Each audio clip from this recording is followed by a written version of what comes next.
Once again, Adam was homeless and living between his van and Ma's apartment.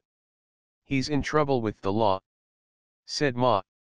She was sitting, propped up by lots of pillows, on the chair she sat in and day out, fiddling with the television constantly. I was facing her, sitting close enough that I could hold her hand if she wanted. She reached to the side table for the packet of cigarettes, prominent and easily accessible to her reach. "What do you think you're doing, Ma?" I took the packet from her. "Here you are with emphysema, breast cancer, pure oxygen feeding through those tubes, and you want a smoke? You could go up like a Roman candle lighting up next to that oxygen. You been warned about that before? For goodness sakes, Amelia, I take the tubes out. Besides, another cigarette isn't going to make any difference. I been a smoker all my life, and I'm not going to change that now. No, Ma, not with the children around. I don't want them getting second-hand smoke, or me for that matter. You can have one later. Now, tell me about Adam." Ma pouted, folded her arms in front of her chest and glared at me. I just sat there looking back at her, remembering how beautiful she had once looked. A tough life had taken its toll. She had been diagnosed 14 years ago with breast cancer, but nothing ever happened. We were all beginning to wonder if she really did have that horrible woman cancer thing. The doctors confirmed it, slow growing. They said, inoperable. So, here she was with breast cancer, emphysema, neuropathy, something wrong with her hands, a shell of her former self where once she was beautiful, a beautiful woman, bright and smart, and now looking like she's 99 years old and not the 68 years her recent birthday celebration revealed. She finally let her arms down and sighed. "There is a bench warrant out for his arrest. The police have been here. That's why he keeps moving around?" "The police?" This was a new one on me. "Why do they want him?" "He was summoned to appear in the Kent family court in Maine. He didn't show up. All of the children have been court-ordered into the custody of the Maine Department for Children and Families." "What? Oh, that's not the end of it? Apparently, he's also in trouble in places along the eastern seaboard with the Children and Families Court?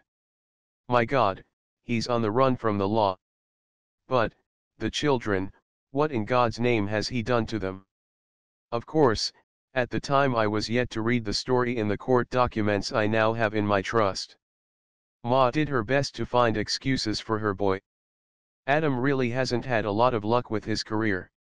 And with 7 children, Susan has to be at home to look after them. You are lucky to have a husband with a very good income. You can afford to stay at home. Luck has nothing to do with it, Ma. I worked hard to get into a position where I could take care of myself. Now, I have my own children, and because Jack and I saved before Abby came along, we can afford for me to stay home. Adam could have done the same thing. He was bright enough, but too lazy to make the effort it takes to be successful. He still thinks everything should be given to him. God knows how much help he's had from us. It might do him some good to spend time in jail. But, the children? You're right, Amelia, you have made a good life for yourself. I don't know why I failed with the others." "They?" Her voice trailed off into an inaudible whisper. She was watching me, wary, pushing on the oxygen tubes feeding wretchedly into her nose, her face a mix of deep sadness and a defiant righteousness. Ah, the burden of conscience, few of us can resist forever the worsening affect of its periodic torture. I can only guess at how Ma's youthful transgression and its affect on the 3 brothers, Bill, Steve, and Alton, weighed on her mind. Bill, my father, and Uncle Alton, who both lived in Florida, passed on 5 years ago, just 6 months apart, of lung cancer. My father was just 67, and it was sad he didn't get to know my baby. Uncle Steve left Ma 20 years ago for another woman. I think it was at that point she lost it. I have absolutely nothing to do with Uncle Steve after that. His new wife didn't want anything to do with any of us, and Uncle Steve was so weak he went along with her plans. It was a shame because he mostly raised me, and I loved him very much then. But, he was so weak that he let Peggy get away with throwing his family away. I get angry thinking about it, the weakling. So, here was Ma alone, in pain, unhappy, and for a woman who felt she was nothing without a man, she had to be living in her own creation of a purgatory here on earth. Well, she had us, her children, in her life. Although, I have to think that we have been an enormously heavy burden for her to deal with. And no wonder. There was Adam, of course, the biggest pain in the butt to her and the rest of us. And Margaret, 51 years old as I write, my oldest sister with 9 children, who has been in trouble with social services since her first child was a year old. The youngest one is now 7, so Margaret will probably be involved with social services for years to come, until her youngest turns 18. Margaret had a really tough time from the beginning. The father of 2 of her children was murdered. That was very sad time for everyone and especially for her. It was a drug bust that went terribly wrong. A case of mistaken identity. The father had a brother, an identical twin, who was doing the drug thing, and the police thought he was the bad guy. Accidental, yeah. She had more children, but the relationships with the fathers didn't stick. Then she met Tom, a really nice guy from a very wealthy family. It seemed that they were doing well when all of a sudden we lost contact. I tried calling her and leaving messages, but there was never a response. Eventually, when in the area on business, Jack went to the last address we had for her in PA. He called me from the house. "You are not going to believe this, Amelia. I'm at Margaret and Tom's house, and it has been remodeled and renovated. The realtor told me that they were foreclosed on 4 years ago, but it took the new owner 2 years to get them out. They were living in such squalor that the new owners had to gut the house because the interior was in an absolutely foul and putrid mess, completely unlivable. God knows how anyone could live like that. I can't imagine what happened. So, for 4 years Margaret kept her circumstances secret. She didn't let me know that she had been foreclosed on. Tom was supposed to be from a wealthy family. We could only wonder. God, sometimes I'm so thick, Jack. I kept asking myself why anyone wasn't answering the phone. I hope they're okay. With your family, you have to be ready for anything, honey," said Jack. "Expect the worst and there'll be no surprises." It was at our stepmother's funeral when I eventually caught up with Margaret. As I mentioned earlier, my father Bill married Nancy when I was 4, after he had divorced Ma. Billy and Sherry were there. It was a sad, sad occasion. They had now lost both their parents. Margaret was not looking good. She was overweight and looked older than her 51 years.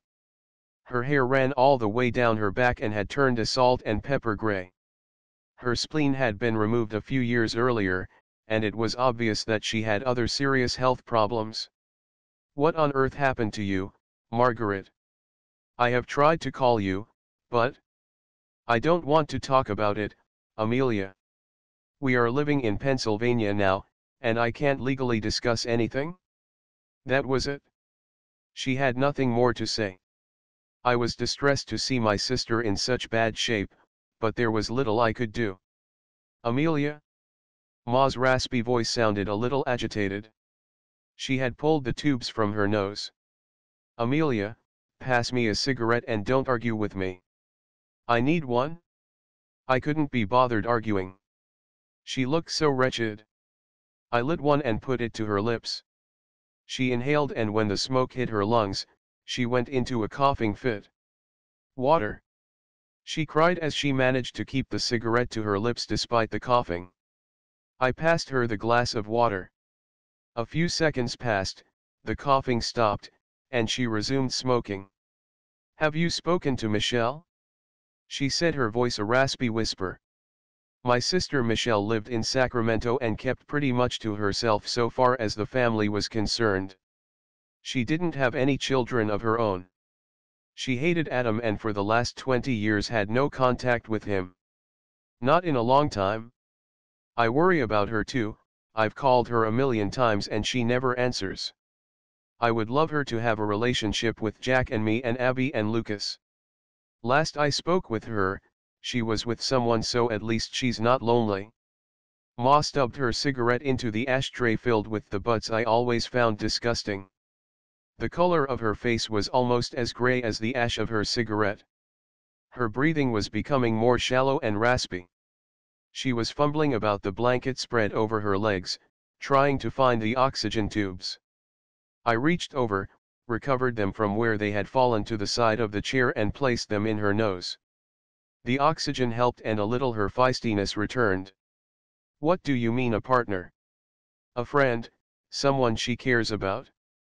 Actually, they had been together for a long time, but I didn't want to go there with Ma. I was afraid the next question would be about Tina, but she gave me a hard look, closed her eyes and seemed to settle into the chair. The nicotine was having an effect.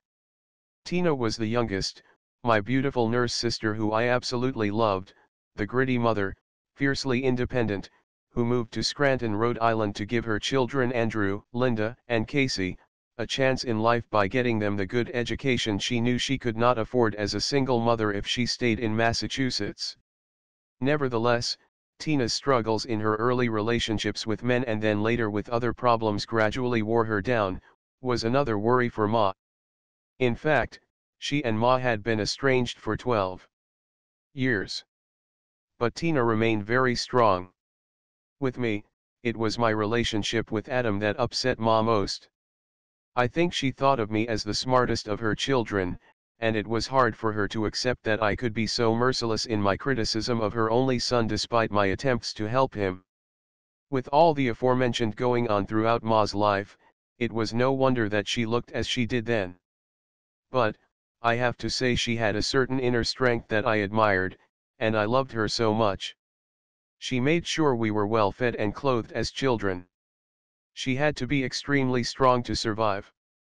Indeed, it would be her strength that would sustain her for a few more difficult years of serious health problems before she would succumb to life's inevitable summons. It was night, and it was hot.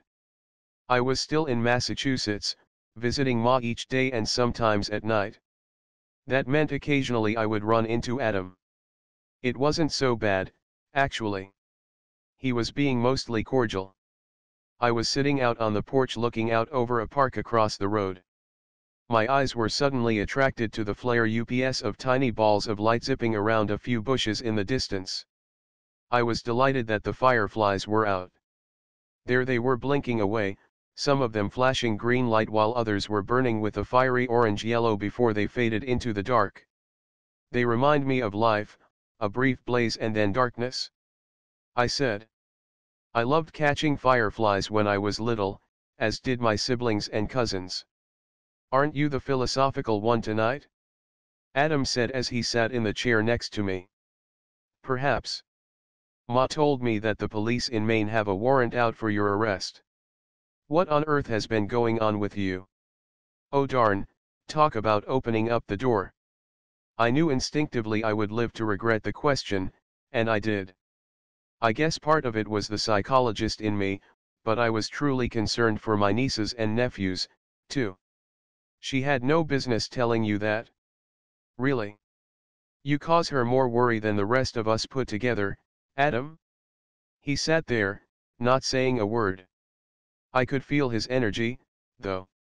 He was biting his tongue, I'm sure. Adam did not like to be challenged or criticized. He wanted something, money probably. We sat there in silence for what seemed like an eternity. I was ready to leave. Nothing changes, does it, Adam? I started to get up. Wait. Yes? I said, settling back into my chair, dreading the thought that I had once again opened Pandora's box. He gave me his spin on what we already have some knowledge of, that all of his problems were everyone else's doing. The police did this, the neighbor did that, the lady next to the grocery store did something, and on and on and on. It was so frustrating that he could never take responsibility for anything. He told me he got a job at a local fabric store where they lived in Maine. He said they lived in a rental and had to lie about how many children they had. When the landlord came by one day and needed to get into the apartment, Adam told him that he couldn't come in, that he'd paid rent, and he did not need to let him into the apartment. He was confrontational and argumentative with everyone. He had no friends, all he had was enemies. Is it any wonder? You don't get it, do you? I said. Don't get what? You make people dislike you. Half of your problem starts from being mean and nasty. Like the neighbor that came over to welcome you with an offer to help when you moved into the little peach-colored house. When I arrived you were yelling at him. Don't ever come into my home, you are not a friend and you are not family, and I don't even know you well. He didn't waste much time contacting the police and truant officer when he noticed the children weren't going to school. Just goes to show, they're all out to get you. I shook my head. There's no hope for you, Adam? I left. Over the next few days, I learned more of what happened. It was basically the story in chapter 16 from the Maine court documents. I could hardly believe that he fled the state of Maine. I didn't know he could be that bold and brazen. The more I heard and found out, the more I was dumbfounded by how he blatantly ignored the authorities. Why didn't you just take the children to the doctors and get their physicals like the court ordered? You wouldn't be in this pickle now. I couldn't afford it. This was the health of your children at stake. You've asked me for money for far less important things.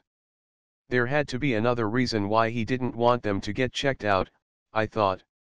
There was always an ulterior motive with Adam. You're in trouble with the law now, Adam. That's no joke.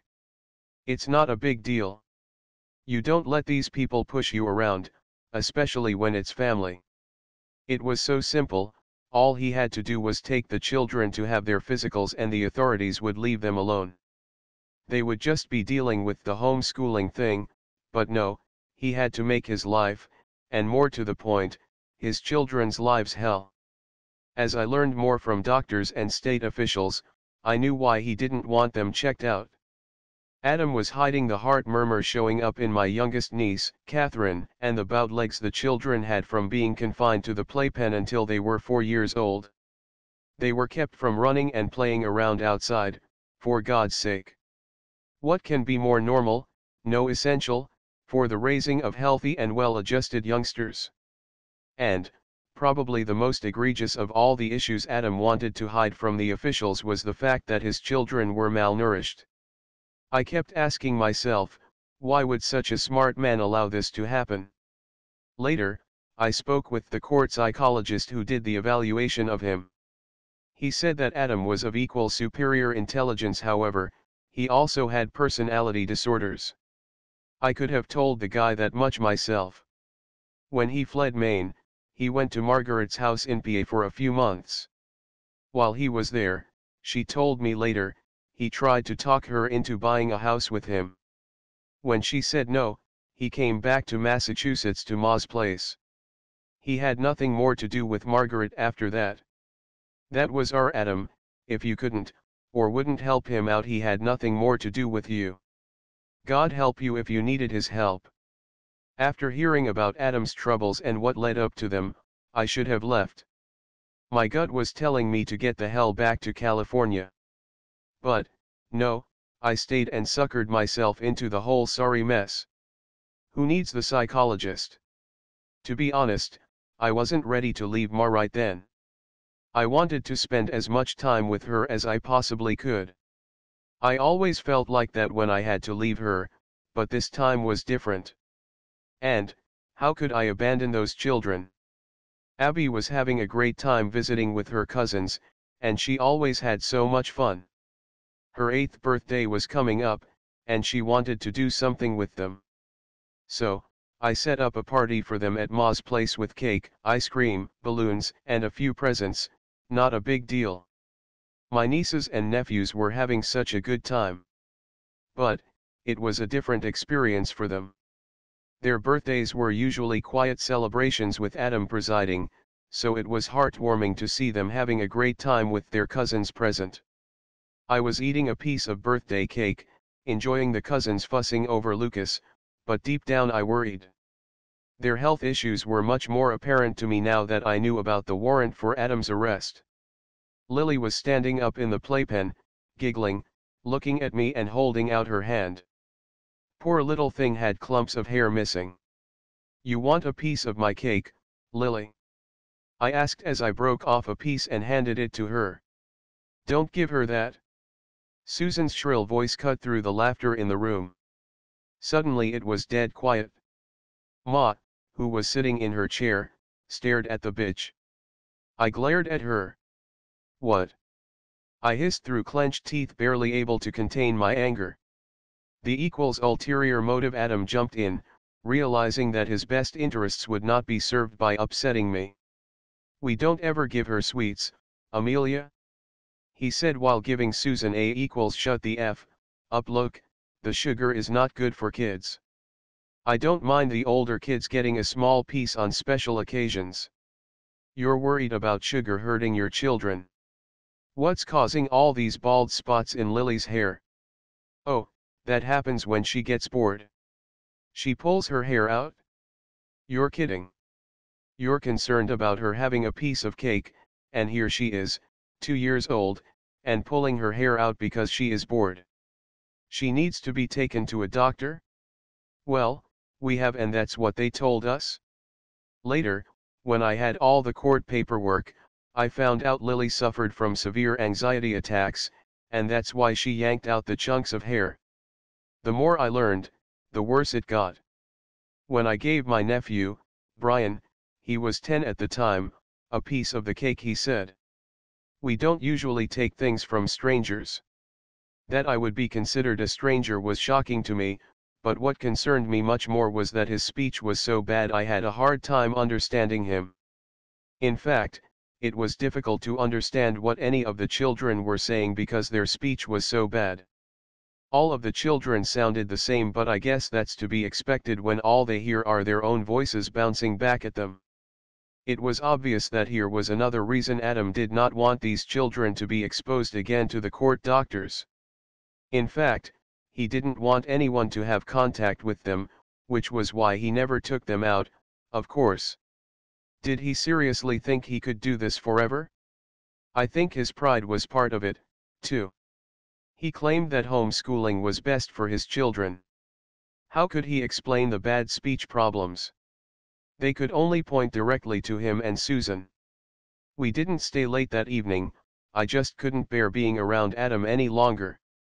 My mind was going a mile a minute. Should I call the authorities? Should I take Catherine? What could I or should I do? I had to get out of there and think. I still had a couple of weeks left in Massachusetts before we went home to California. It had been a stressful time dealing with Ma's illness, and Lucas was little more than 5 months old. I have to say that he behaved superbly, considering how the familiar surroundings and routine of his early life had been disrupted. I did my best to avoid Adam, but he showed up a couple of times when I was at Ma's house. What was unusual, though, was he was almost cordial in his discourse with me on both occasions. I know he liked seeing Abby and Lucas, so most of his attention was centered on them.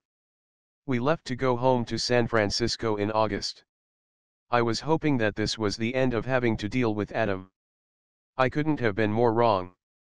Labor Day was fast approaching, and the worst of my brother's transgressions were soon to have an even greater impact all of our lives. My brother was arrested on September 4, 2005 in the parking lot at a department store in Massachusetts. He had managed to get a late shift job at the Kohl's department store while he was staying at Ma's house. Most times, he left the whole family with her while he went into work. On this night, however, his luck finally ran out. He and Ma had words, so he decided to take Susan and the children with him. They sat out in the van while he worked. Because they were used to being in the van for hours on end, it was probably not a big deal for the family. All of the children wore pull UPS, so they wouldn't have to find bathrooms. It was around 4 in the morning. The Hingham police were doing their check on cars in the department store parking lot. For whatever reason, they saw the van and ran the license plates. There was a warrant out for Adam's arrest. The cause was for disobeying a judge's orders to get medical physicals for his children and to provide proof of their home schooling. While this was going on, Adam was finishing up his shift inside the store. When he came out to the parking lot, he was handcuffed and arrested on the spot. Here is the account of the circumstances as recorded in the court document. Point 6. On September 4, at approximately 4 a.m., Officer Sarah Knabb found the Allerton van in the parking lot of the department store in Massachusetts where he worked. Sleeping inside the van were Mrs. Allerton and the 7 children. All of the children were sleeping either on the belongings, in car seats, or curled on the floor. Inside the van were bags of personal belongings such as clothes, bedding, furniture, toys, and assorted groceries and food. The bags of clothing were stacked up in front of the sliding door, impeding access to the outside. The clothes, toys, and furniture were also piled around the children, creating a dangerous situation for them. In addition, the family had other personal belongings on a roof rack on top of the van. Contrary to the parents' assertions, the court finds that the family was living in the van. While Mrs. Allerton identified herself, she would not answer any other questions without her husband present. Mr. Allerton was eventually located in the store. When law enforcement told him there were outstanding pickup orders for his children from Maine, he told police there was no paperwork preventing him from having his children. Mrs. Allerton was arrested on an outstanding DLS warrant from Maine. Mrs. Allerton and the children were brought to the police station and the Maine Social Services were contacted. To this day, chills still run up and down my spine when I think of the terror the children must have felt on that dark morning.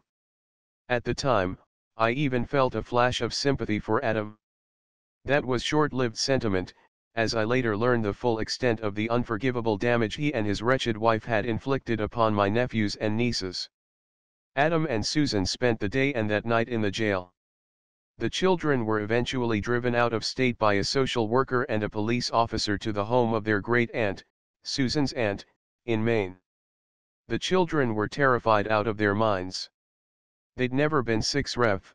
Taken from State of Maine Family Court, Kent County Docket NOS 569-12-04 CNJV 101/1/2-2-05 CNJV PGS 40 through 103. Away from their parents before, and here they were in the middle of the night in a car with strangers for over 2 hours, knowing they were leaving their father and mother locked up in a jail. A few days later, on September the 12th, Adam was incarcerated for contempt of court. Their van was impounded along with all of their things. He lost the job at the department store, of course, and was fired from a temporary position he'd been working at. It was one of those temporary Halloween store locations at the local mall. The police found boxes full of Halloween costumes among the things in the van. It was the Labor Day weekend 2005. We were visiting friends in San Francisco. It was one of those beautiful Indian summer days. Lucas and Abby were playing with the children of our hosts and other guests on the back lawn.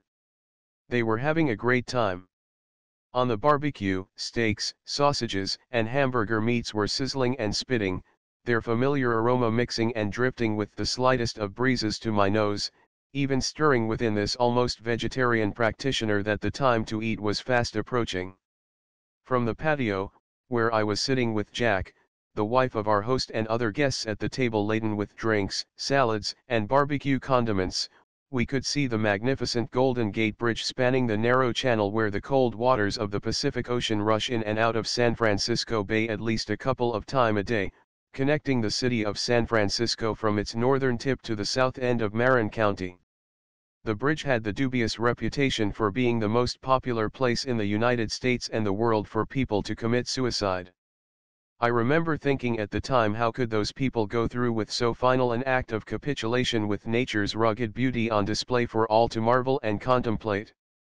There it was, an internationally recognized symbol of man's extraordinary ability to overcome the most daunting of challenges represented in the mighty span of concrete, steel, and cable. How tragic that there were so many that unhappy. My cell phone rang. It was the inevitable call I knew would come. Ma had already called to tell me that Adam and Susan had spent the night in jail and that the children had been taken to the home of one of Susan's relatives, her auntie living in Maplewood. I was upset by the news, of course, and the old feelings of sympathy for Adam's dilemma crept over me despite my best efforts to suppress them. Even with all his faults, his narcissism, his dishonesty, his personal attacks and the absolute absence of gratitude for all Jack and I had done to help him and his family, well over $35,000 in cash up to this point in time alone, I couldn't shake the thought, he's my brother, he's my family and I used to really love him, and he looked so sad and drawn when I saw him. The number one thing that weighed so heavily on my mind was that I would want my children to do anything to help each other. I would want them to be able to help each other no matter what. However, with Adam I knew a line had to drawn somewhere. Yes. Amelia. I was aware of my heart thumping heavily against the wall of my chest. Suddenly, my enjoyment with all the activity of the children playing and the conversations with our friends changed into the familiar darkness, even melancholy at the sound of Adam's voice. Wait a minute, Adam, I have to find a quiet place where I can hear you. Jack scowled. You should have left that bloody phone in the car like I suggested. Yes, you're right, I should have listened to you. He only ever calls us for one reason, Amelia, money. Said Jack. You ought to cut him off. I don't want him spoiling your day. I'll be quick. I said as I grimaced and nodded before going into the house and then on into the living room, which was away from the outside noise. I stood and stared out of the big bay window at the same view of the Golden Gate Bridge that could be seen from the patio. Amelia, I have a problem, and I need to get a lawyer. A problem? Of course you have a problem, Adam. That is all you ever have, are problems. It's the only time we ever hear from you. Listen for a minute, will you? He said, a hint of desperation in his voice. I've been arrested on some trumped-up charges. Susan and I spent the night in jail. The kids were taken from us, and I have to appear in court in a few days. I need money to get a lawyer. Ma called me. I know. You know. You know what happened to my family, and you didn't call? Oh, God, here we go again, I thought. Even though my hands were trembling and my tummy was in turmoil, I managed to keep my voice calm. Why would we? You only have yourself to blame. You ignore the judge's order and think you can get away with it? You'll just have to deal with it yourself. Please, Amelia, think of the kids, That's precisely what you should have been doing. Your neglected children are the only reason I'm talking to you now. I need $500 to hire a lawyer. Help me out, Amelia. The kids are terrified. Oh, spare me. Those kids haven't been getting proper meals, and there are questions about their health, they are not being educated, they can hardly be understood because their speech is so unintelligible, and their parents are going to jail. No wonder they are terrified. They probably would be better off if they were fostered out with other families. How you can even think that, let alone say it? We are family, Amelia, you, me, Ma and our sisters. Susan and my kids mean everything to me. I can't give them up. Please help us out with the $500? He said, his voice breaking with a hint that he was sobbing. We can't do it any longer, Adam. All you do is take and take until you've got as much as you can, and then we don't hear from you until you're desperate again. You never call to ask how my family is doing. Jack, who has a good job and works hard, has been extremely generous. I know you have never thanked him. No, you'll have to figure your own way out of this situation. You know, I wish I didn't see you when we were home this summer. I could almost see him gritting his teeth. There was a pause. I waited. I'm really in trouble this time, Amelia. Will you talk to Jack? Please, just this one last time, please. It had been a few years since I sent him any money, and I didn't want to start up the pattern again. You've caused enough stress in our lives. As I said, you wouldn't be in this mess if, for once, you'd done what you were told to do by the authorities. It was exhausting listening to him. He went on and on about what happened, trying to slant it his way, but I already had all of the real facts from a woman in social services, who I'd contacted after Ma had told me of their arrest. He blamed everyone, the landlord, the police, social services, the judge, etc. etc. Finally, I couldn't stand to listen to another word. I'll talk to Jack. I snapped shut the lid of the cell phone, stared out at the bridge for a moment and then left to rejoin Jack and the party. You guessed it, we gave him the $500. I didn't know what kind of lawyer he could get for $500, but that wasn't my problem, I remember thinking at the time.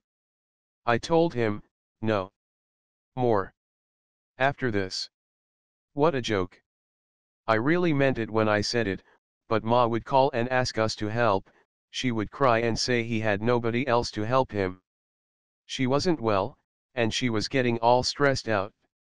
I worried about her. Just like whenever Adam got into trouble before, I would feel compelled to help in some way. I was hoping it wouldn't have to be financially, but what happened in the months and years yet to come was shocking, a saga that was to go on and continues to this day. I wonder if it will ever end. As long as Adam was around, I didn't think it ever could or would. And, there were the children, always the children to think about. Here is an extract 7 from the main family court document, which was to substantiate what I was finding out about the children's disposition. It vindicates why I could not just walk away from those 2 nephews and 5 nieces. To both the police and Massachusetts social workers, the children were thin and appeared much smaller and younger than their ages. Cindy did not have the strength in her arms to hold her 2-year-old sister Lily. Lily did not walk on her own all of that day. Maine CPS workers and police picked up the children from Massachusetts and brought them to the home of a great-aunt in Massachusetts. All 7 children were examined on September 5, 2005 at the Region Hospital. The physician expressed concerns with Cindy's emaciated appearance and Lily's heart murmur. He also recommended dental care. The 4 youngest, Lily, Rachel, Charlotte, and Keith, were not toilet trained. While 7 ref, taken from State of Maine Family Court Kent County Docket NOS 569-12-04 CNJV 101/1/2-2-05 CNJV PGS 40 through 103. This is not unusual with respect to the youngest children, it is remarkable for 5-year-old Keith. 2 weeks after Adam called asking for the $500, he was in jail again, this time serving 30 days for the contempt of court charge. Cindy, Brian, Becky, and Keith were placed in foster care, while the youngest 3, Grace, Lily and Catherine, were given back to Susan. Because of a homeschooling investigation, which did not involve the 3 non-school-aged children, Susan was able to have them with her. So, here I was once again fully involved, my life turning inside out because I couldn't just walk away from those children without making sure that they were going to be looked after. I was full of resentment for him for interrupting my wonderful life with my family, and I wanted him to disappear. I was doing lots of the legwork, making phone calls, talking to key people and lawyers. At the same time, I would question my own sanity at getting involved in my crazy brother's life again when I swore 1,000 times over that I would not. Things were chaotic at my house, the phone never stopped ringing, Adam's lawyers, their assistants, or the judge's office would be calling me back. I was in touch with social services because the children wanted to see me. Next to my mother, I was the only family they knew. I didn't always answer the phone, my children came first. If I was doing something with them, I let the phone ring. Adam would call from the jail and leave rude messages when I didn't pick up. To this day I screen my phone calls. He called collect, sometimes several times a day. My bill was ridiculously high. I don't know why, but this made me extra mad. It was so unnecessary. What an idiot I was for accepting any of his calls. Quite often, I just let the answer machine pick up.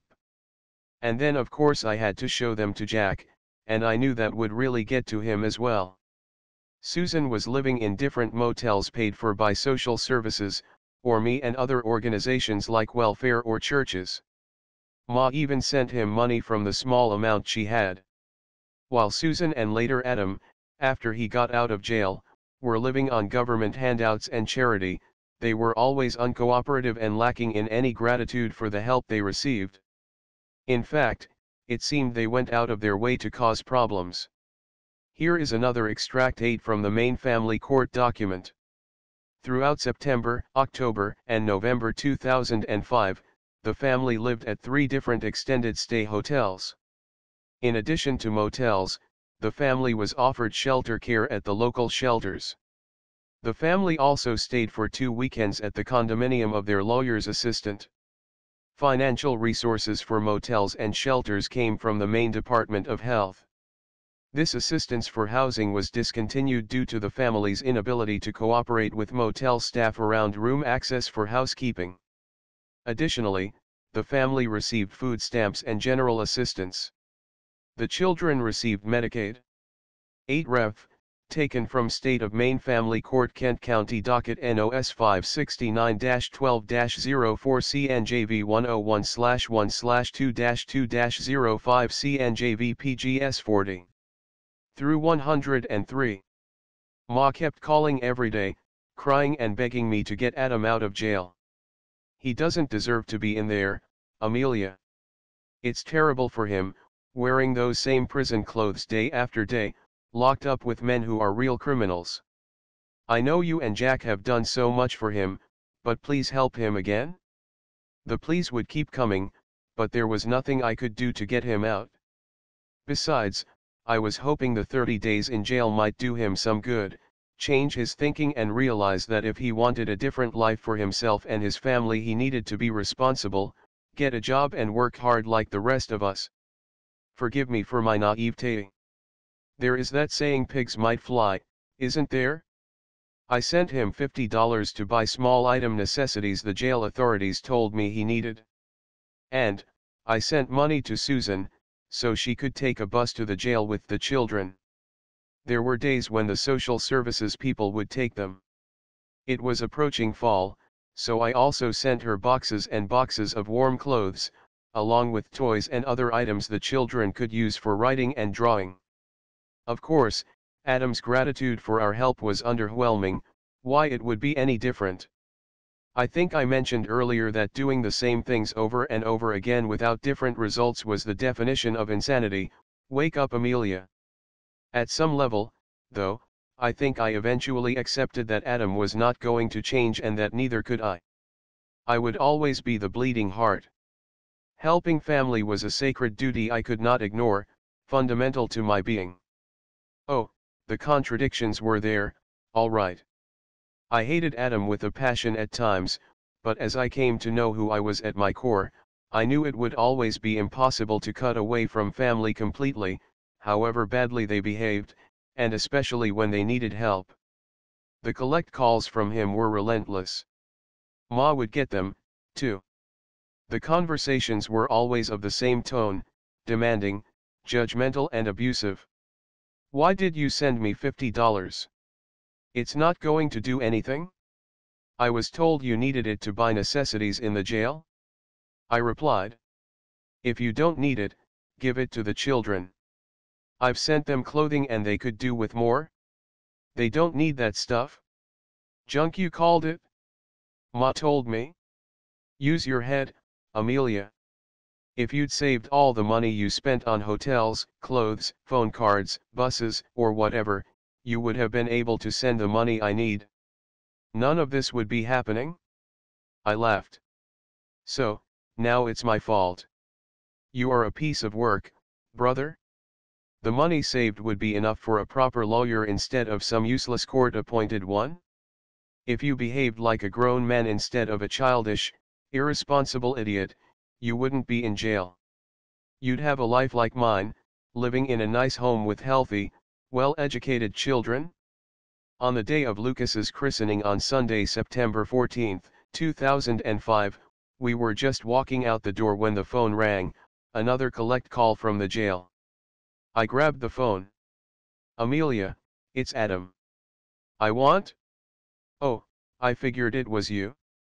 I know, you've got caller ID.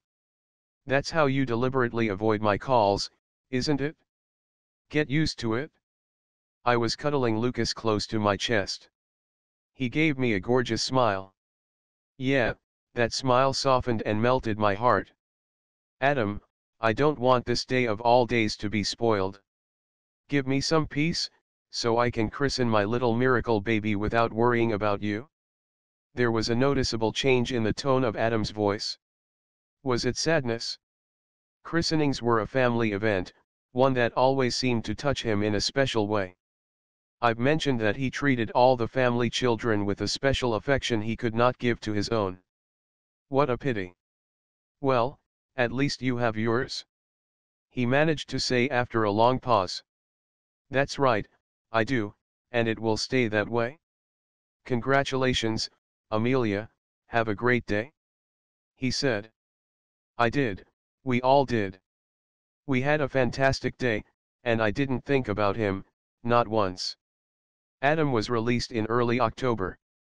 He joined Susan and their three youngest, living in different hotels, upsetting staff wherever they went, pulling their usual uncooperative and confrontationist stunts whenever challenged with requests that did not suit them. As reported in the court document on page 160, housekeepers had a difficult time getting into their rooms to carry out their cleaning duties. The stories were always the same. They were doing equals things and did not want to be bothered, or someone was sleeping. They slept a lot during the day. Eventually, they would have to leave. At one place, they lost the financial assistance they were getting from a particular welfare group. Certain standards of behavior were required, and one transgression was all it took to lose any assistance. Adam knew that, but the pathological sense of self he had of being special meant he was excluded from the rules, and more to the point, he was entitled. He and his family paid a huge price. We all did. October continued with him doing battle with the whole state of Maine. They weren't making any headway in the battle to get the children back. No wonder Adam and Susan were belligerent, rude, and extremely self-righteous. Of course, the children were suffering most. I thought about their future and worried about them being able to function successfully in society. Whenever the CPS would make some progress with the children's schooling, Adam and Susan would act as saboteurs. Why in God's name they would want to deny their children an education was confounding to me. The more I learned, the angrier I got. Ms. Reed 9 often observed the children in their classes. There were periods of cooperation, and at times the children seemed to be enjoying school and their peers. On one occasion, 9 Ref.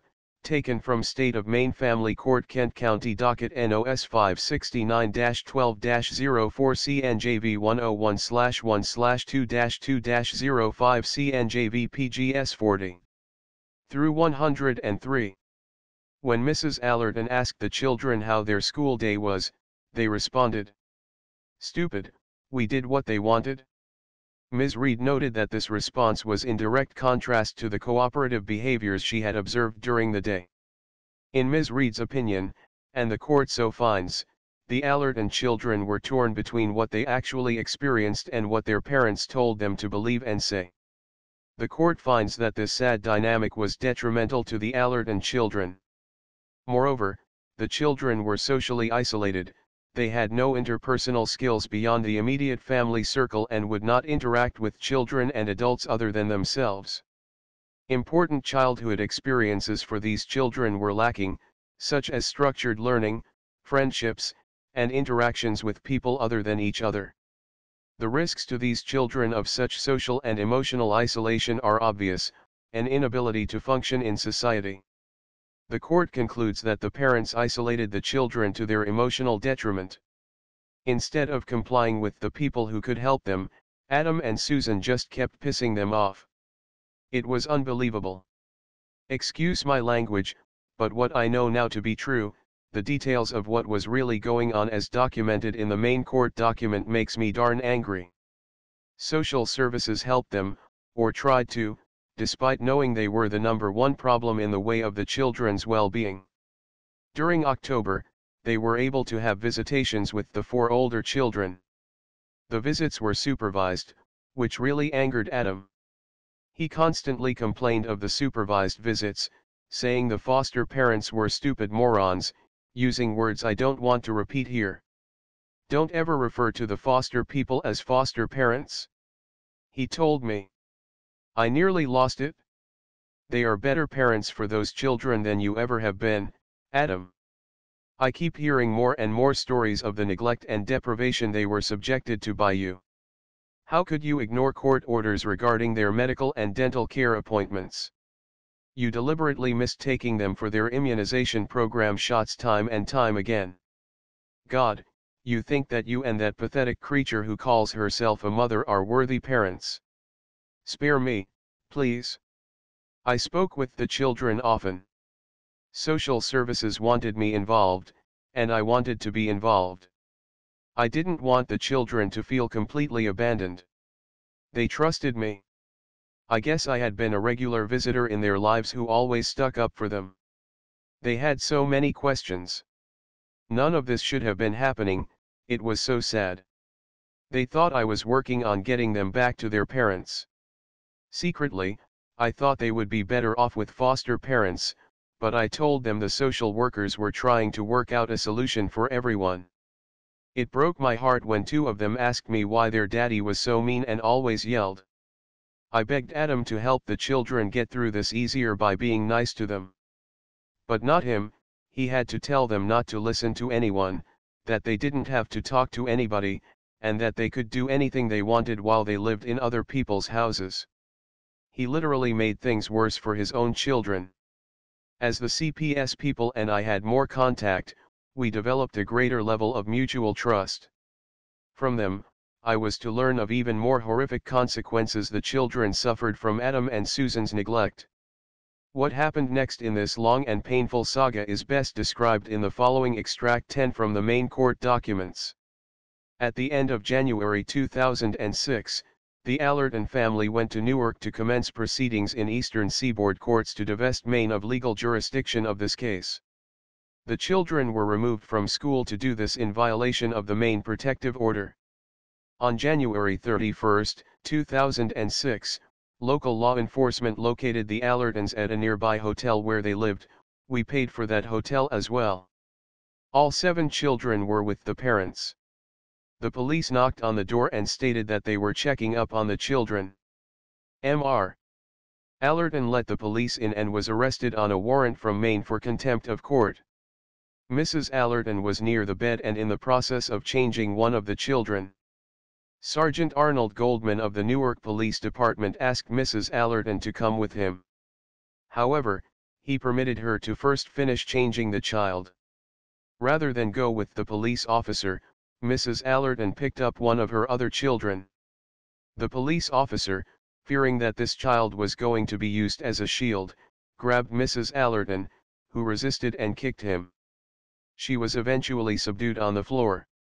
All of the children witnessed this and were understandably upset about what was happening in the hotel room. The parents did nothing to make this difficult situation easier for the children. The children grabbed onto each other and started to chant, in unison, about letting their parents go, including 2-year-old Catherine. The chanting was unusual and appeared to be pre-programmed. 7 social workers were needed to remove the children from the hotel room and bring them to the CPS office in Newark.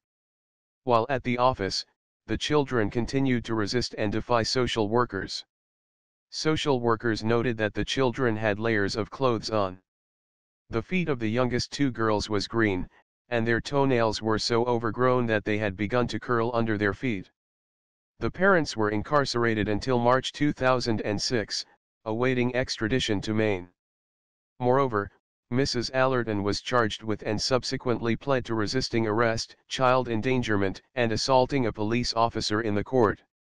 All 7 children were placed in foster care. Becky and Cindy were placed together, and Catherine and Lily were placed together. Grace was placed by herself in a foster home. Can you believe this? It's insane. My brother's wife wrestled to the floor by police and arrested. Both parents in jail, the children chanting like they'd been programmed by some cult, the youngest 2 with green feet and toenails curling under them. What the hell had happened? This was right out of a Hollywood horror movie. I was at home in California when I got a call from the social service person in the afternoon saying that both Adam and Susan had been arrested at the Ramada Inn in front of the children.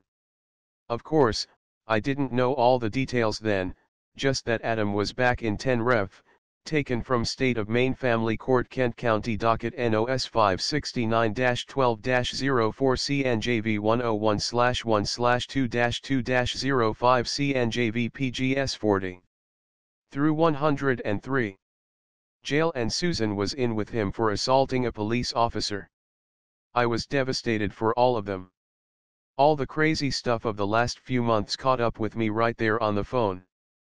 I started crying, and amid the tears and sobbing, I told the woman from social services that I would arrange for a flight back east as soon as I could. It was mid-February when I arrived in Boston. Right then, I hated Adam more than at any other time in my life. I had Abby and Lucas with me when I went to the Ramada Inn to get all of the Allerton family's worldly possessions. Adam was concerned mostly for his legal documents and important paperwork that related to his forever battles over the children's education and health issues with the Family Services Department of Maine. What upset me most were the little jars of baby food for Lily and Catherine, half empty, still with spoons in them. It was hard for me to keep it together. There were the clothes, food, and other possessions left where they must have been when the police busted them. They didn't have enough time to get anything. The legal documents and paperwork had gone. It was later discovered that Brian actually had the documents in his possession. The people at the Ramada Inn were wonderful. They helped with the packing. After I had the car loaded, I left and went to meet with the social services officer. She gave me a thorough briefing on the events leading to Adam and Susan's arrest. Here is a summary of the conversation I had with the officer. The precise details are all available in court and case plan documents from the family court jurisdictions. Adam and his family first came to the attention of the Maine Family Court in December 2004. An officer from the DCF filed an affidavit alleging the children were not being properly educated, lacked proper medical care, and were living in social isolation in their condominium. After seeing the children, the DCF and police were concerned about their physical health. They were pale and gaunt, most had severe speech impediments, some had awkward gaits and inward-facing legs, and there were clear dental issues. There were concerns with Adam and Susan's housing instability, resistance to cooperating with the CPS, and compliance matters associated with the children's education. On December 26 the judge issued a protective order that the 4 school-aged children should be either enrolled in school, or that Adam and Susan provide CPS with documentation with Maine homeschooling criteria by January 5, 2005. They were to provide DCF with homeschool plans they had utilized from 1999. Adam signed the order, but wrote that he did not agree with it. It was from this point on that Adam started down the road to serious trouble with the law. Ignoring court orders and fleeing from their jurisdictions was not smart. Why he thought he could get away with it is beyond my understanding, given that I always thought he was inherently a smart guy. On January 7, 2005, the court issued another protective order that included Susan and Adam inform the DCF and their attorney of any change of address. The family should remain in the Eastern Seaboard area. If they relocate there, they should cooperate with the Eastern Seaboard Social Service Agency. Maine should communicate concerns to Eastern Seaboard Department for Children, Youth, and Families, They should satisfy the court that the children's medical and educational needs were addressed in Maine. The children should be enrolled in an approved home school program in Maine, and Adam should sign medical and educational releases for the children prior to leaving court. Adam signed, but again wrote that he did not agree to the conditions. It was not my intention to lay out a long chronological list of Adam's court matters, but these events do, I think, offer some insight into the dilemma behind why the hell I would get involved again with my brother and his family problems, particularly, when the cost to me and my family would once again be enormous in both emotional and financial terms. On February 5, the court found that Adam did not comply with the January 7 order. He had moved, but he did participate in the hearing by telephone.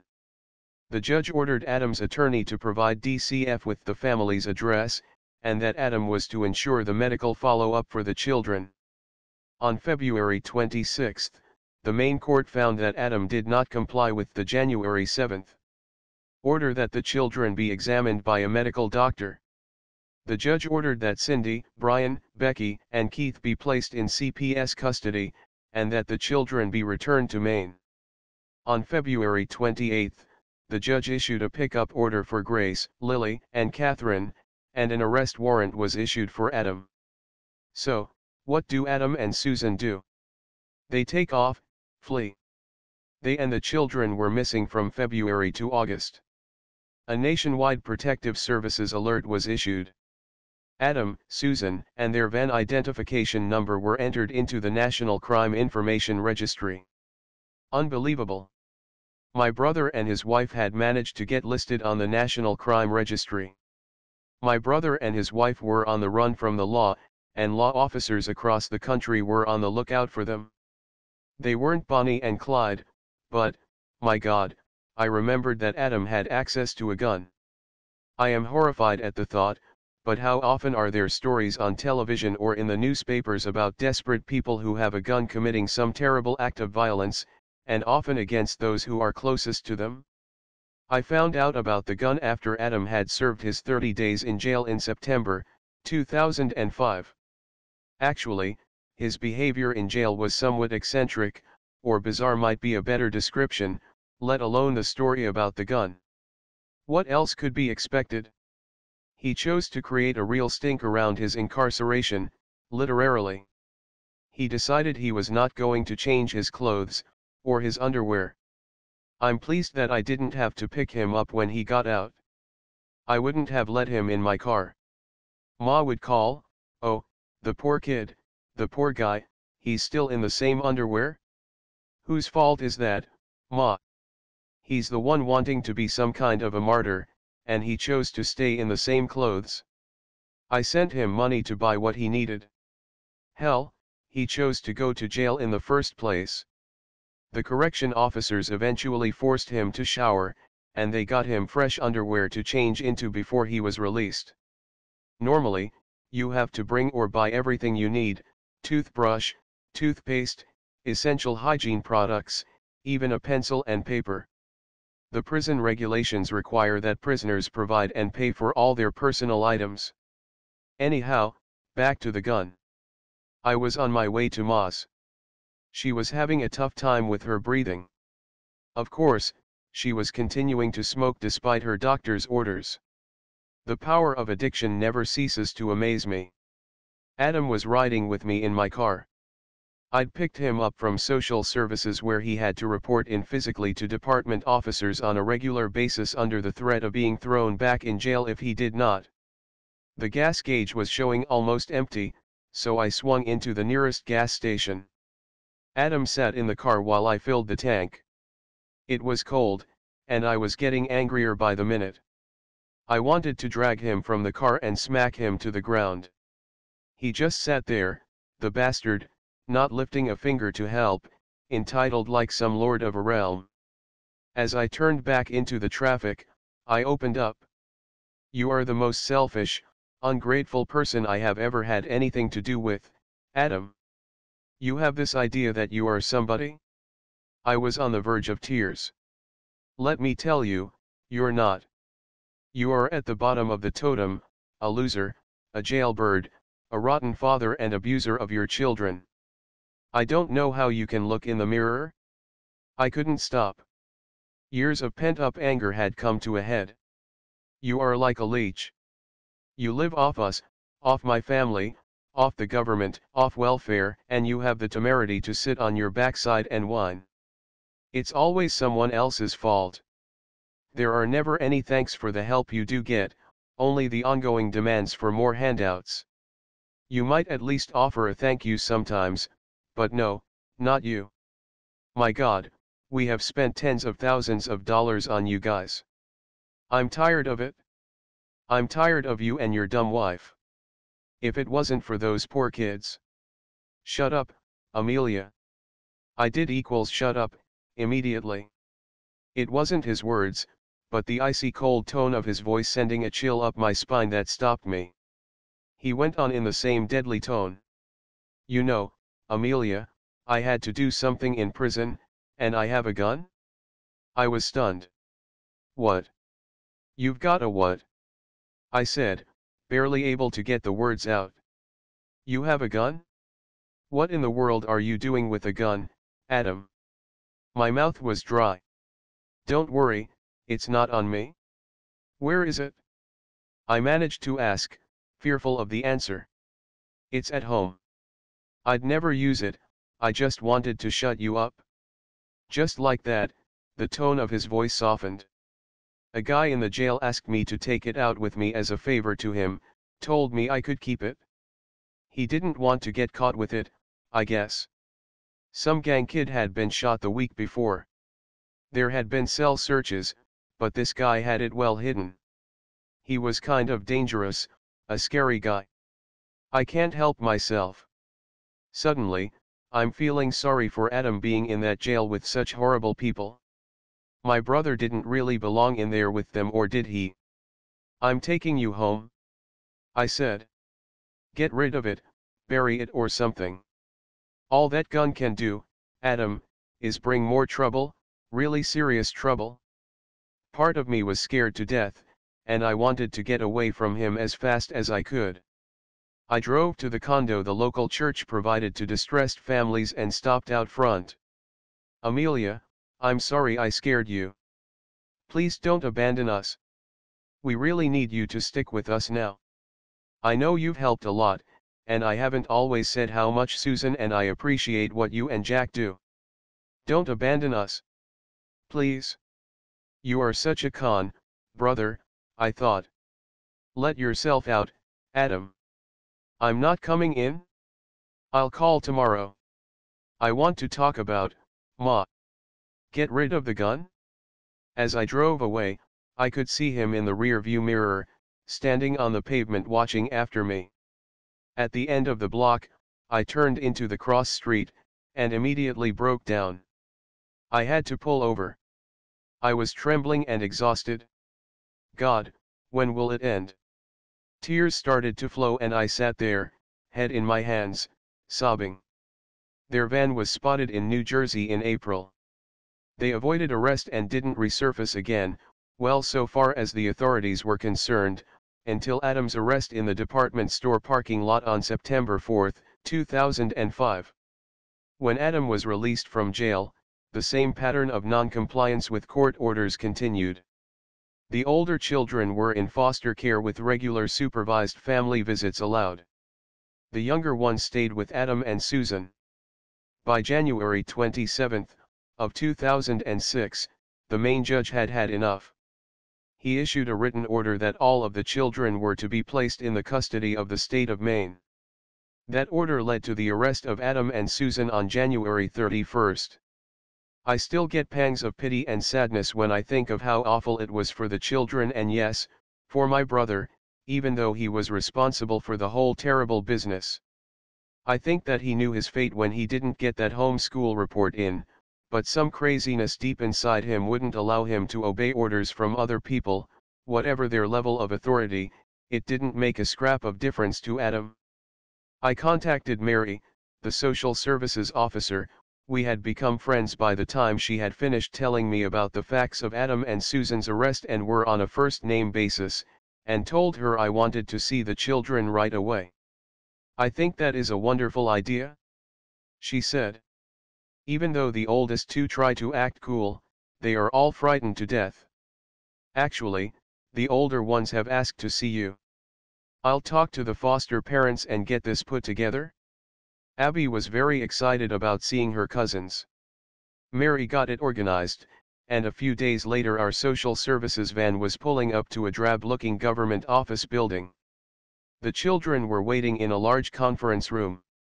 The visit didn't have to have a supervised, despite the foster parents' unease, but Mary authorized it.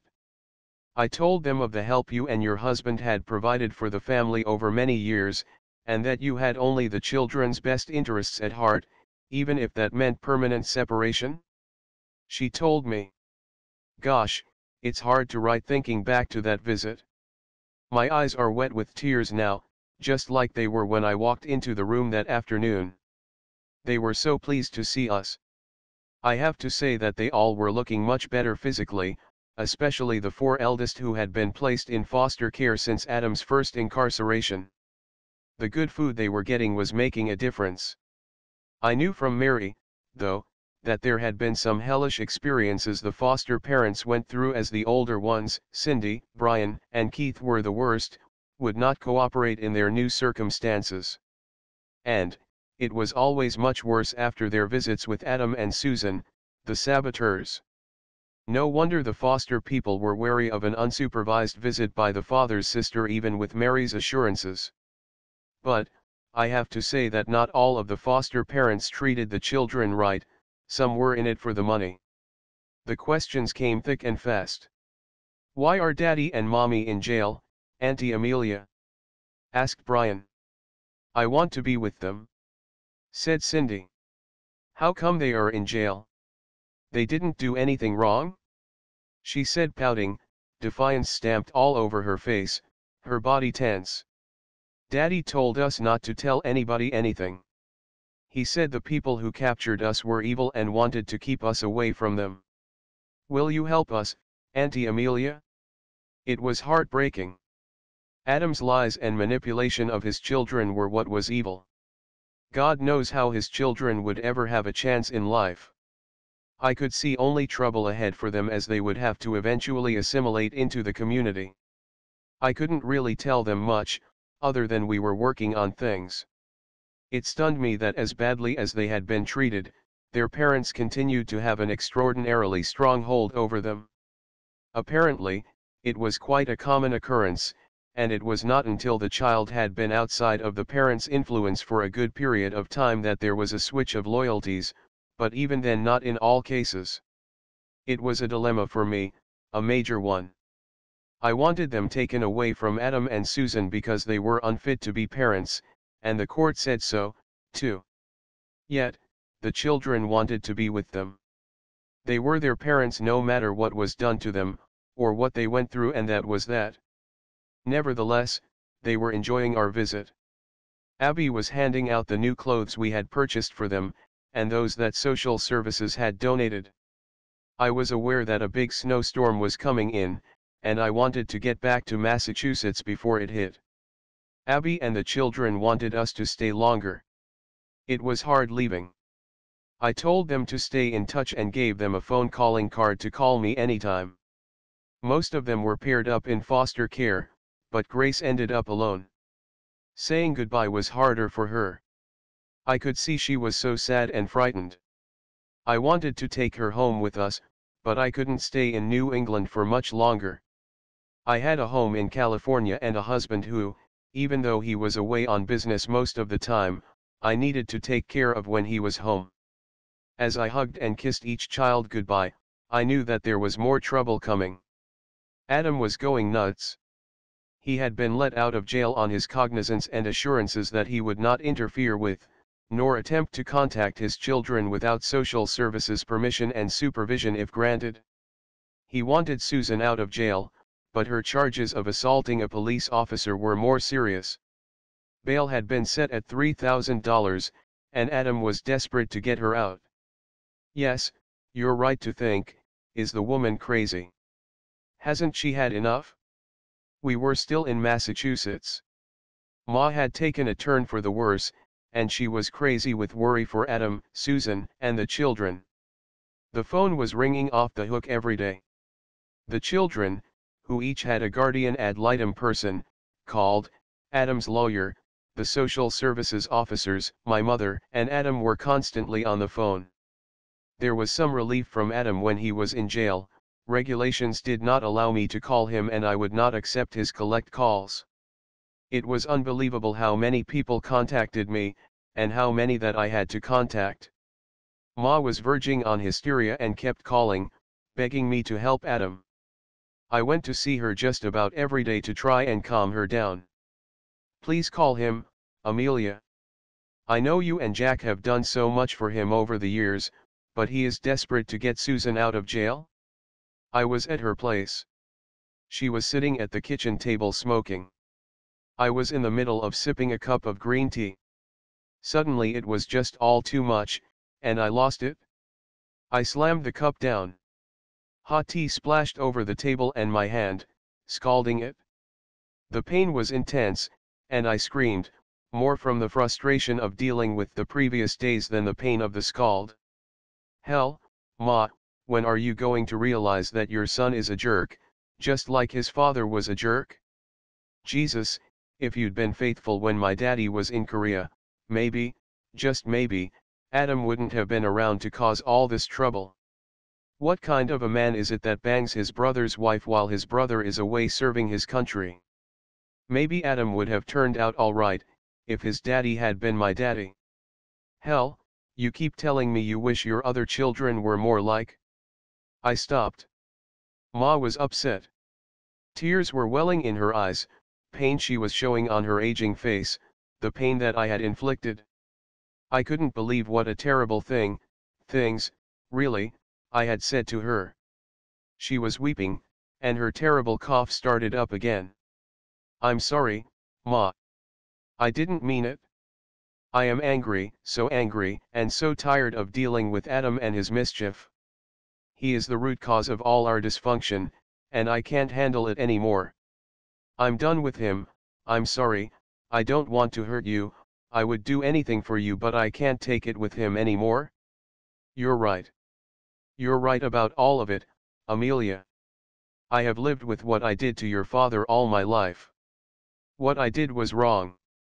I've suffered, you've suffered, all the family have had to pay the price for my wrongdoing. Karma, Amelia. She whispered, hardly able to get the words out before another bout of coughing left her almost breathless. There's good and there's bad. You have always been there for all of us. There has to be a whole lot of good karma coming your way. The cigarette, now back in her mouth, was about to drop its ash. I pulled it gently from her lips and stubbed it into the ashtray. Adam calls me all the time. I don't know what to tell him. I don't really want to speak to him. She won't ever give up on him, I thought. I can't help him out with money, Ma. I'll do what I can for the children, but I'm not spending another cent on him or his wife. If you can get me the money, I'll bail her out. When Adam eventually got out of jail, he began leaving messages on my cell phone all the time. I ignored them. I kept up my visits to the children, bringing them clothing and essentials from toothpaste to books and pencils. I knew I couldn't do anything on a permanent basis, but I felt that I needed to be there for support. Abby really liked helping out, and my nieces and nephews thoroughly enjoyed her being with them. I had no idea how any of this was going to end, or if it would ever end, but Ma's comment about good karma coming my way was something I held onto tenaciously. I prayed there would be enough of it to help out all round. We were on our way back to Massachusetts from Maine when my cell phone began to sing. Oh, I need to explain. Abby thought we needed to make the ringtone friendlier. She had played with it for a couple of minutes, and then given it back with a selection of bird songs. I liked what she picked. Sometimes, I even smiled when a song would suddenly burst out from my pocketbook when someone called. The cheery birds made me answer this time. Adam. What do you want? I have to get Susan out of jail, Amelia. She can't be in there. She's going crazy. I need $3,000 for the bail. You have to give it to me? If it was up to me, I would see to it that she never got out. I've read the charges. Good heavens, Adam, endangering her child to protect herself from some perceived harm from a police officer, and then striking the officer? We were set up. They hate us and lie through their teeth? Whatever. I don't have another cent for you, Adam. You're going to have to use your brain and find another way. I'm done with you. You don't understand. This isn't for me, it's for the children. They want their mother? No? I said quietly. You don't understand. I'm done with both of you. I snapped the phone shut and smiled. It felt good to close down on him for once. Late that night, while Abby and Lucas were sleeping, and I was just settling into my journaling, the birds started to sing again. I flipped open the lid to my cell. Amelia, it's me. Michelle? Michelle. I'd been estranged from her for years. She lived in Sacramento, a 2-hour drive north of us, but attempts by me for us to get together never worked out. I gave up. What a surprise, I said. Indeed it was. We chatted on for a few minutes, catching up and getting acquainted again. You heard about Adam, I suppose? I said. Yes, Ma told me. It's the main reason I'm calling you. She said families were supposed to stick together and help each other out. Susan shouldn't be in jail.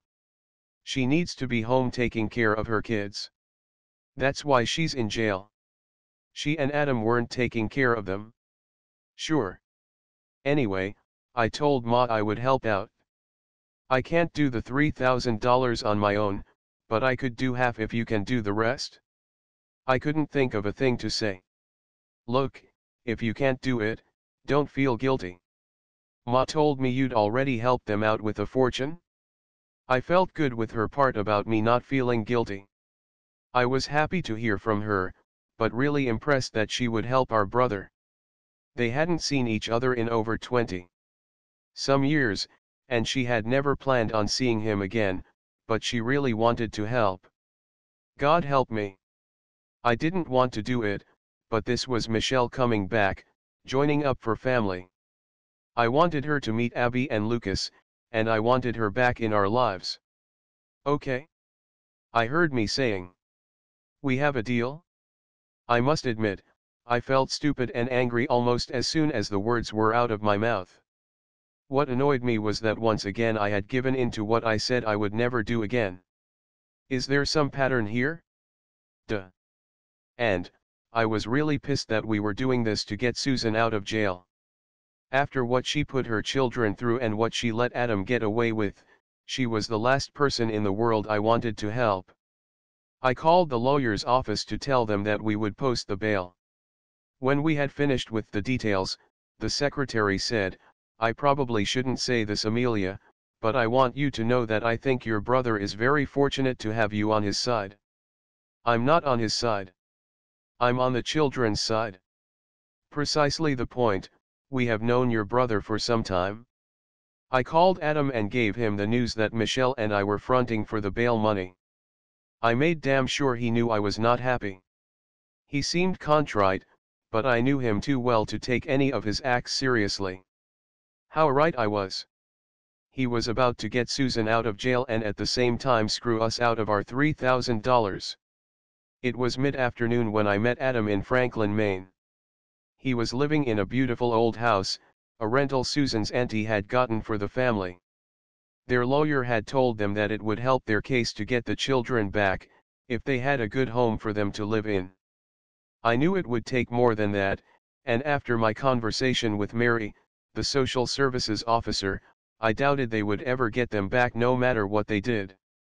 It was a 3-hour drive out to the county corrections center to get Susan. Billy was with us. Abby and Lucas were their usual animated selves, and they kept my brother distracted enough so that I could avoid having to converse with Adam. Unfortunately, at least for Adam, we arrived a few minutes late. He went into the facility to get his wife while we waited in the parking lot. We weren't out there for very long when Adam reappeared without Susan. "Oh, oh, bad news," said Billy as we looked at each other. Adam got into the car and slammed the door shut, looking like he was about to break into tears. We were 10 minutes too late. I pleaded with them to let her out. I told them we had been driving for 3 hours. "Too bad," they said. "Come back tomorrow." If we had been? "Don't even think it, Adam," I said, looking right at him, "or you can find your own way out here tomorrow." He didn't say a word during the drive back to his house other than to suggest we stay the night with him. When we walked into the house, I was caught totally by surprise to see a huge, beautifully decorated Christmas tree that must have cost a fortune set up in the parlor. Hanging from the mantel were beautiful stockings filled to the brim, 9 of them I counted. The base of the tree was surrounded by wrapped presents. Toys and candy were everywhere. "What's all this?" I said, amazed and feeling let down at the same time. "Where did he get the money?" "Come on, Amelia," I thought, "this is just more of the same." I was so gullible. When I have Susan and the children back, I want them to have the Christmas they missed last year, Amelia. They have been through a terrible time. I was thinking about the $3,000 for Susan's bail and the thousands and thousands we had given over the years. Even then, I couldn't help the feeling sorry for him over the sentiments he was expressing for his family. I'm a softie when it comes to family. "Adam, you don't have money for all this. Jack and I don't spend like this on our own Christmas celebration. But you give gifts. Santa comes to your house. How do I explain to my kids that Santa didn't come to them? You tell them that Santa Claus gave them the gift of being all together? Give me a break, will you? You'd do that no more than I would. You don't know me at all. Having my family is what really matters to me. All this stuff doesn't mean a thing. You need to count the blessings that are your children. You don't have to tell me what counts," he said, turning away toward the kitchen. "I have to call Susan?" He would be on the phone to her for 2 hours. I was surprised he could do that. She was in jail for crying out loud. I think he told me that he just kept calling her back, or she kept calling him back. I was to find out later that the children's school donated hundreds of dollars for the Allerton family's Christmas. Mary told me, we donated $1,000 from the social services office. They got a couple of thousand for tree, presents, stockings, everything. Adam lied about everything. Like telling me about walking for 3 hours to the local department store to buy material, so Susan could make Christmas stockings for the children. What a bunch of crap. I could not believe the abundance of goodies. All of his lies pissed me off, but for some reason, the fact that he kept saying that he didn't have a cent and wanted me to wire him money, and all along he had a couple of $1,000 and then some, I despised him, the liar. I was so glad I didn't do it. Billy was taking good care of Abby and Lucas, so I called Jack on my cell and told him about the tree, the presents, and everything else about the day. As we were talking, I noticed the tree was very close to the heater vent, and it looked as dry as a bone. Now, Jack is not the type to overreact, but there was a level of urgency in his voice I had not heard before when he said, "Get that thing out of there, it is over 2 months old. Get everything off it, unplug any lights and get it out of there. A spark could set the damn thing off, and the house would go up like a Roman candle in seconds." My blood ran cold. Without consulting Adam, he was still on the phone with Susan in the kitchen. We unplugged the lights, took every ornament off of the tree and carefully wrapped them all. I knew Adam would get mad, but if we were going to spend the night in his house, I was going to make sure that we were not going to die in a fire. I took Billy and the children out for pizza. By the time we got home, Adam was waiting for us in the parlor, sitting on the sofa and staring at the tree. Rather than the anger I expected, he seemed rattled, bewildered, and on the verge of breaking down.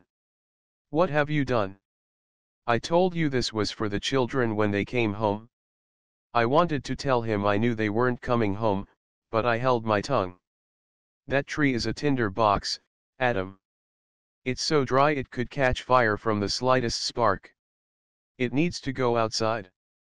I'm going to leave it there, Amelia. I want those decorations back on it, too. Surprisingly, the usual nasty tone of voice Adam used when he was challenged wasn't there this time. I could see that a lot of the fight had gone out of him. Yeah, at least for that moment. There's no way I'm about to risk our lives. We're not staying tonight unless that tree is out of here? Adam kept staring ahead. I mean it, Adam. And, I won't come back to get Susan tomorrow.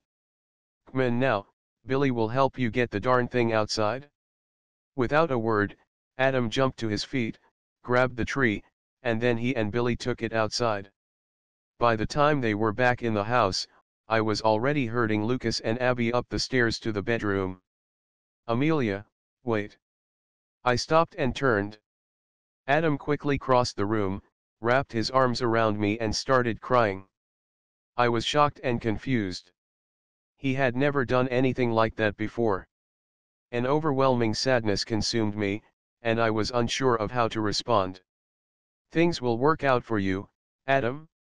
I muttered unconvincingly. I could only hope for the best. Maybe, this breakdown was the beginning of a change. Who was I kidding? I didn't really believe it, and my gut was telling me that they were definitely going to lose the children. It could be the only possible outcome considering how Adam and Susan were handling things. I didn't get much sleep that night. Lucas was next to me.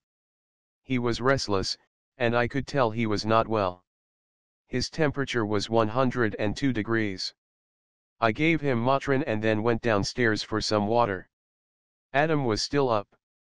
Lucas has a fever. If you want me to pick up Susan, we need to leave here by 7 o'clock in the morning. I want to be back in Massachusetts by mid-afternoon to get Lucas to the doctor. If anything holds you up, you'll be left to your own devices. Why don't you just take him to a doctor here? I see this doctor all the time when I'm home. I trust him. We arrived at the women's prison by mid-morning. How surreal, I have never had anything to do with the jail, yet here I was with my brother getting his wife out of jail. I was down to counting the minutes left before they would be out of my life for good, or so I thought. The temperature was below freezing, so we stayed in the car with the motor running. Adam, the $3,000 bail money in his pocket, went into the administration building. Abby was behaving really well, all of us trying to keep each other entertained. I was holding Lucas in my arms. The Motrin must have been working because he seemed to be doing better, and his fever wasn't as bad as it had been overnight. After waiting about an hour, an urgent need to go to the bathroom forced me to get out into the cold and start walking to the administrative office building located next to the jail's main entrance. Apparently, Adam could see me on one of the monitors. He came rushing out, as I approached main door. What are you doing? You can't come in here.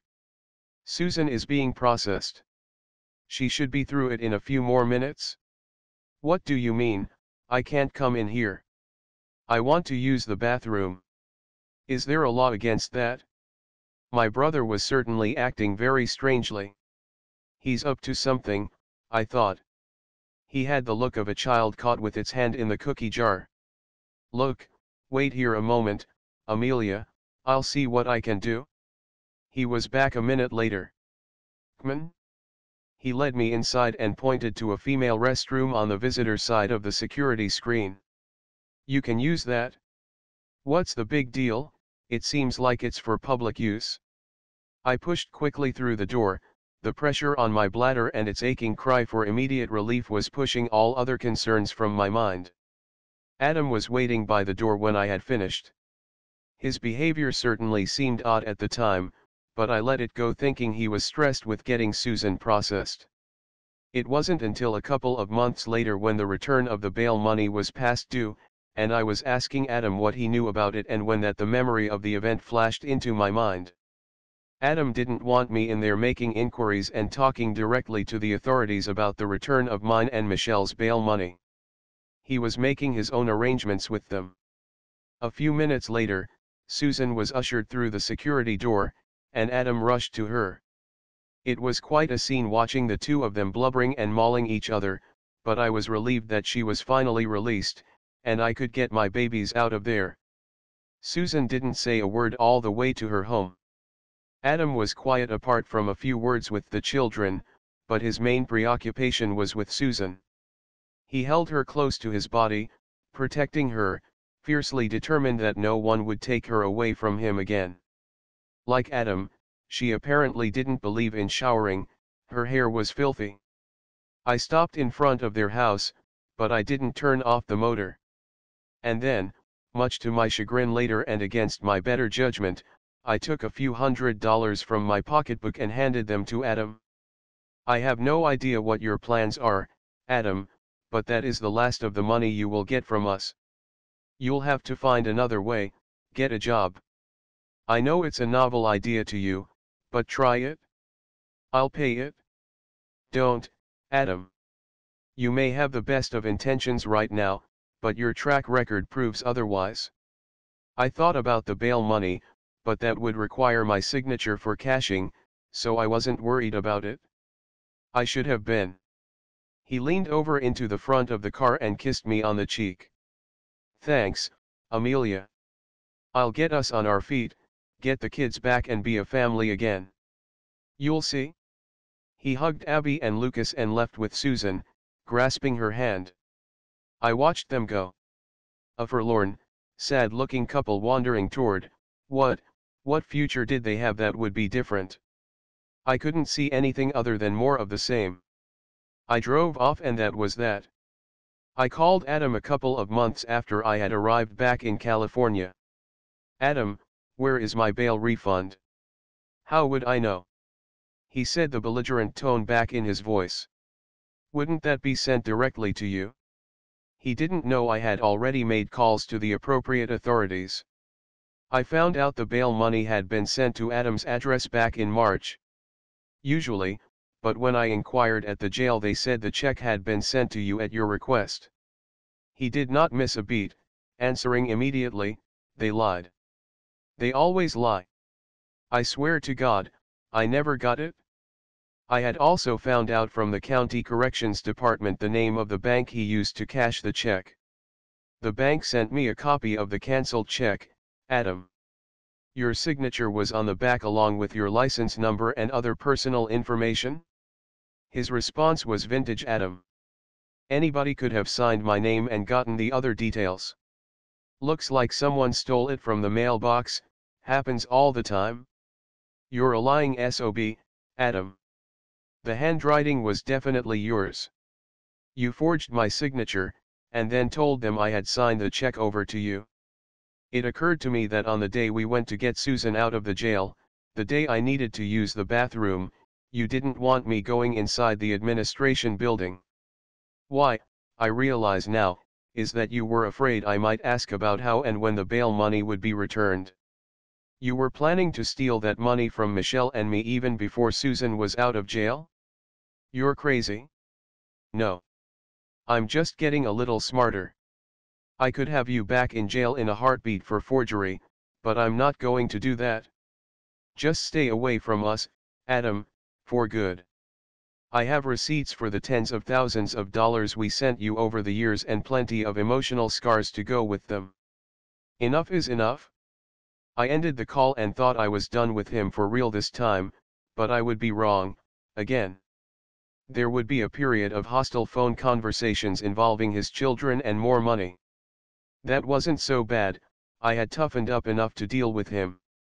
But there was something much worse coming, and it would catch me when I was at my most vulnerable. A terrible and personal loss would be the time of his choosing to launch the worst of his attacks. It was 2007, when I answered a phone call I shouldn't have. The caller ID was showing a number I didn't recognize. My instinct told me to ignore it, but... This is Amelia? Amelia, it's me, Adam. It turned out that he had a new number. I guess it was because the calls he'd been making over the previous 2 years I'd mostly ignored. I really didn't have to ask him what he wanted.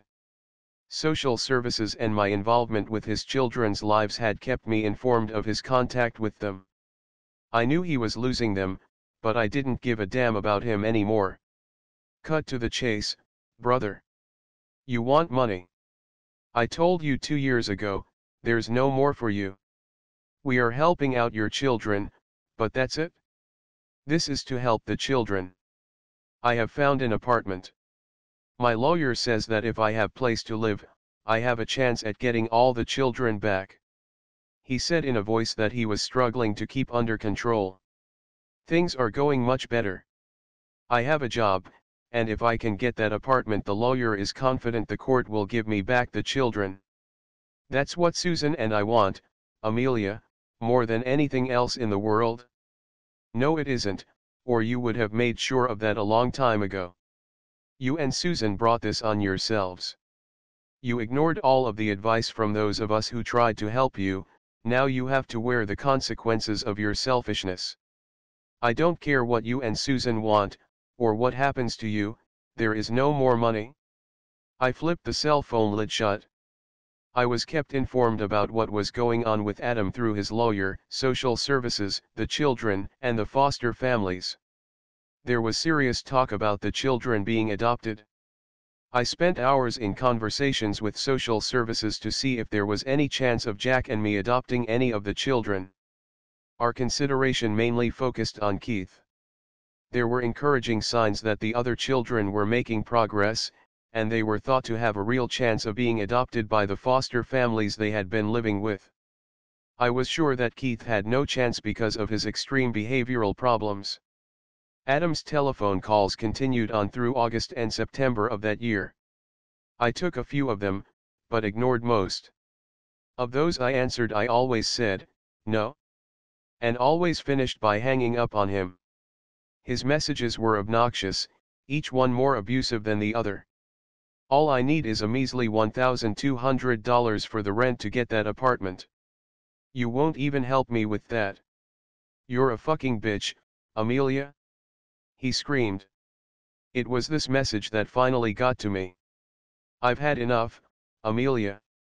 My life is falling apart and you won't do a thing to help me. I'm done, it's over. I'm about to take a very long walk off of a very short pier, and I hope you feel guilty for what you have done. Maybe, if you have a shred of decency left, you'll send Susan the pictures you have of the children you tried to steal away. I couldn't believe my ears. He kept repeating over and over again that this was his last chance, and he couldn't believe that his own sister would not help him. I heard something in his voice that I had not heard before. There was an authentic tone to his voice. Although I knew him to be a coward, I was concerned. I called him. Almost instantaneously, he answered. His voice was shaky, desperate. He may have even been on the verge of tears. Amelia, thank God. I was hoping you would call. I want to apologize for the way I have been speaking to you, and the messages I've been leaving. The stress of not having all the kids together is taking a terrible toll on Susan and me. I'm at the end of my rope, and you truly are the only person who can help us? Oh, Kman, brother, I've heard it all before. I'm sick of the abuse, I'm sick of your demands for money, and I really don't care what happens to you and Susan. Jump off the pier if you want to, I don't care. It's because of the children we have continued to help out. I should want to steal your children? You slob, after all we've done you come up with that crap. You're insane? Amelia, please listen. One more chance. He pleaded. I want to do it right this time. I have a plan to pay you back. I couldn't stop myself. I cracked up laughing, but decided to play along because, well, as ridiculous as it sounds, I was going to give him the money and exorcise him from my brain forever. Why should I believe you would pay me back after everything we've given you? The response was so Adam. Because I never told you before that I would pay you back. Stop it, Adam, or I'm going to throw up. Listen, I have maxed out all my credit cards from what we have spent on you and the children. I have a new card, but I can't afford another payment. Perfect, replied Adam. That was my new offer. I would pay off the loan each month. Before the statement hit your mailbox even? I just shook my head and sighed, but I did it anyway. I gave him the money. I was relieved, actually. When the first bill arrived, I called to tell him. I wasn't surprised when I didn't hear back, so I made the payment. I sent him an email, requesting he keep his promise and put the money in the mail. He did call back the same day, which was a surprise. Sorry, Amelia, it was returned to me with equals wrong address scrawled across the envelope. Oh, Adam, how silly of me for not asking you if you had our current address. We've only been living here for the last 10 years. I responded sarcastically. I gave him our current address, and he said he would resend it. Of course, it didn't turn up. I had learned not to hold my breath with any of his promises. The next month it was the same, no payment. This time he said he sent a money order, but it must have gotten lost. Then, the real Adam re-emerged. You know, Amelia, it is Halloween. I can't go trick-or-treating with my kids, and here you are bugging me about money? He screamed. I laughed. I didn't believe you would ever pay us back, Adam. You know, it's weird. I don't regret giving you the $1,700 because I gave you one last shot, and you screwed up just like I expected. It is officially over helping you out, and I feel no guilt about it. I was thinking to myself that after everything we had done, the money, the time, etc., etc., it was a mere $1,700 that I sent him, and I knew that this was truly the end. I could officially feel no guilt whatsoever. The lying about sending the money to me, I didn't care anymore. There was so much badness between us now. I knew it was over for good and I felt relieved. Adam said nothing. I think somewhere deep in that perplexing mind of his he got it. I was done with him. Without another word, I hung up and laughed out loud, gathered up Abby and Lucas and went out to trick and treat, extremely happy with my life and grateful for my wonderful husband. That was the last conversation we had for a year. I felt wonderfully calm. No Adam in my life, and I was having fun with my two babies and Jack. Who the hell do you think you are? You have no right to have Keith for the summer. You're just an aunt. He doesn't need you, he needs his parents and his brother and sisters. It was another abusive message from Adam yelling and screaming about Keith coming to visit us in the summer. It really made him angry that I could visit and talk to the children without supervision. They were in the custody of the court, and he could do nothing about it. He left many of these messages trying to scare me, but it didn't work. I never called him back. I have to be honest, it gave me great satisfaction to be in control. I told Mary at social services about the harassment. We can get a court order to stop him, Amelia? It was a tempting offer, but I really wasn't scared of him anymore. I really wasn't. That won't be necessary, Mary. I'm not responding to him. He'll eventually stop calling? And, he did. Adam's children had been my main concern over the years since Susan's release from jail. I would keep in touch with them by phone from California. Whenever we were in Massachusetts, and that was quite a lot because of Ma's health, we would drive up north to see the children. Most of the time they were with foster parents, and most of the time they were causing all sorts of problems. Much of the trouble came from Adam and Susan, who did their best to sabotage the relationships of their children with the foster parents. The children seemed to like my visits.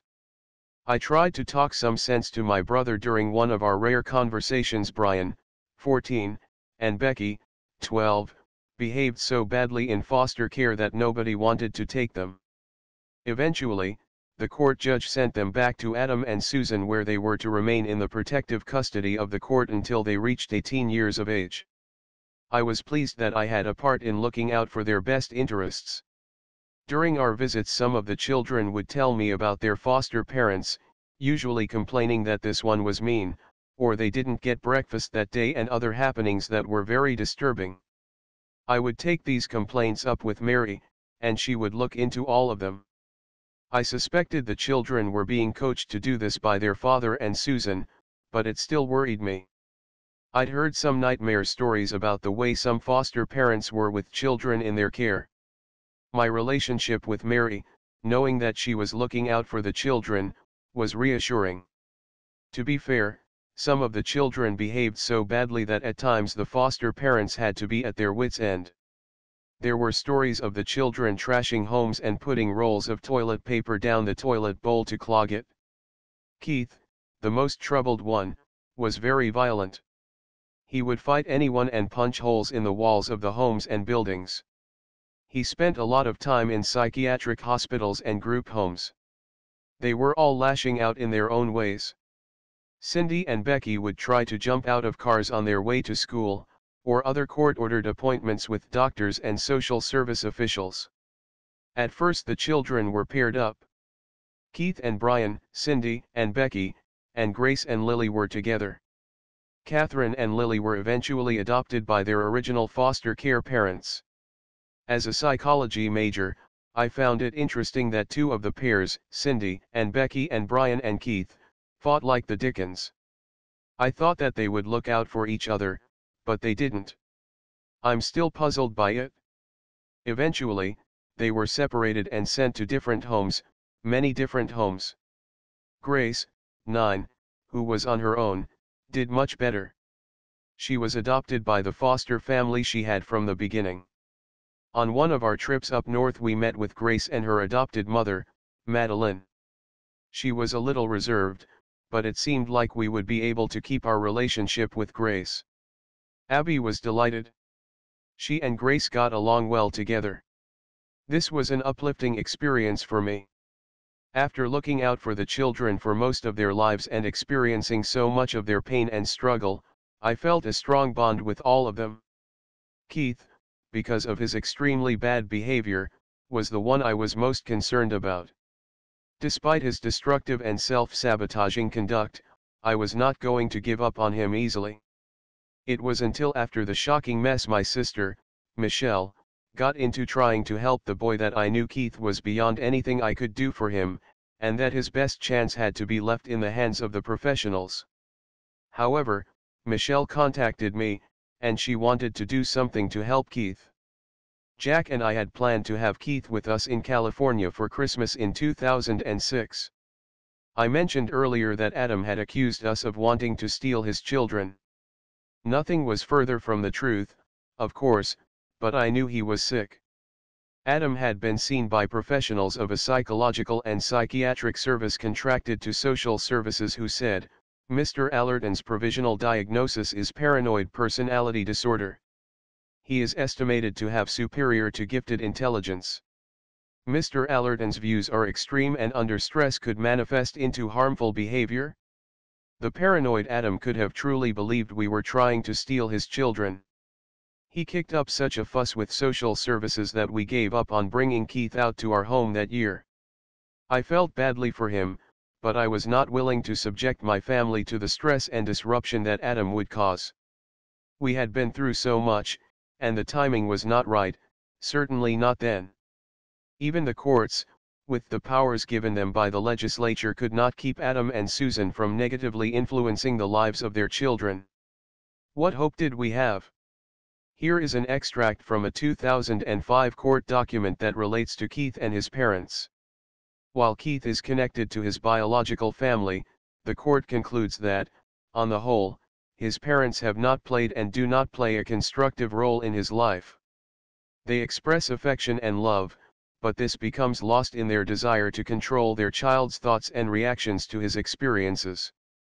Their pervasive negativity regarding the positive experiences of their children, in school, in foster homes, and in social situations beyond the immediate family has had devastating effects on the children's emotional and psychological health, including Keith's. In Keith's case, the father's sabotage of his placement with the paternal aunt in California in December 2006 and their failure to support him in a later placement, illustrate the pernicious influence these parents have had, unabatedly, on their children. Well, none of this was new to me, but to see it in the black and white of an expert's report got me thinking. If we could only get Keith away from his parents, and with Michelle's help, he might stand a chance of looking forward to a better life. I decided to consult with social services and with their permission arrange to have Keith go out to California for a trial visit. Apart from Michelle wanting to do something for Keith, I was no longer in fear of Adam. The San Francisco International Airport was crowded with people. Michelle and I were sitting on chairs running along the back wall of the luggage pickup area. Jack, Abby, and Lucas were waiting at the bottom of the escalator where the social services counselor from Maine who was escorting Keith had arranged to meet us. When I knew that Jack would be working in San Francisco for a couple of weeks, I arranged Keith's visit for the same time. I knew that Keith would be hard to control, and I wanted Jack's male energy around as a safeguard. I'm sorry we have not had more contact over the years, Michelle.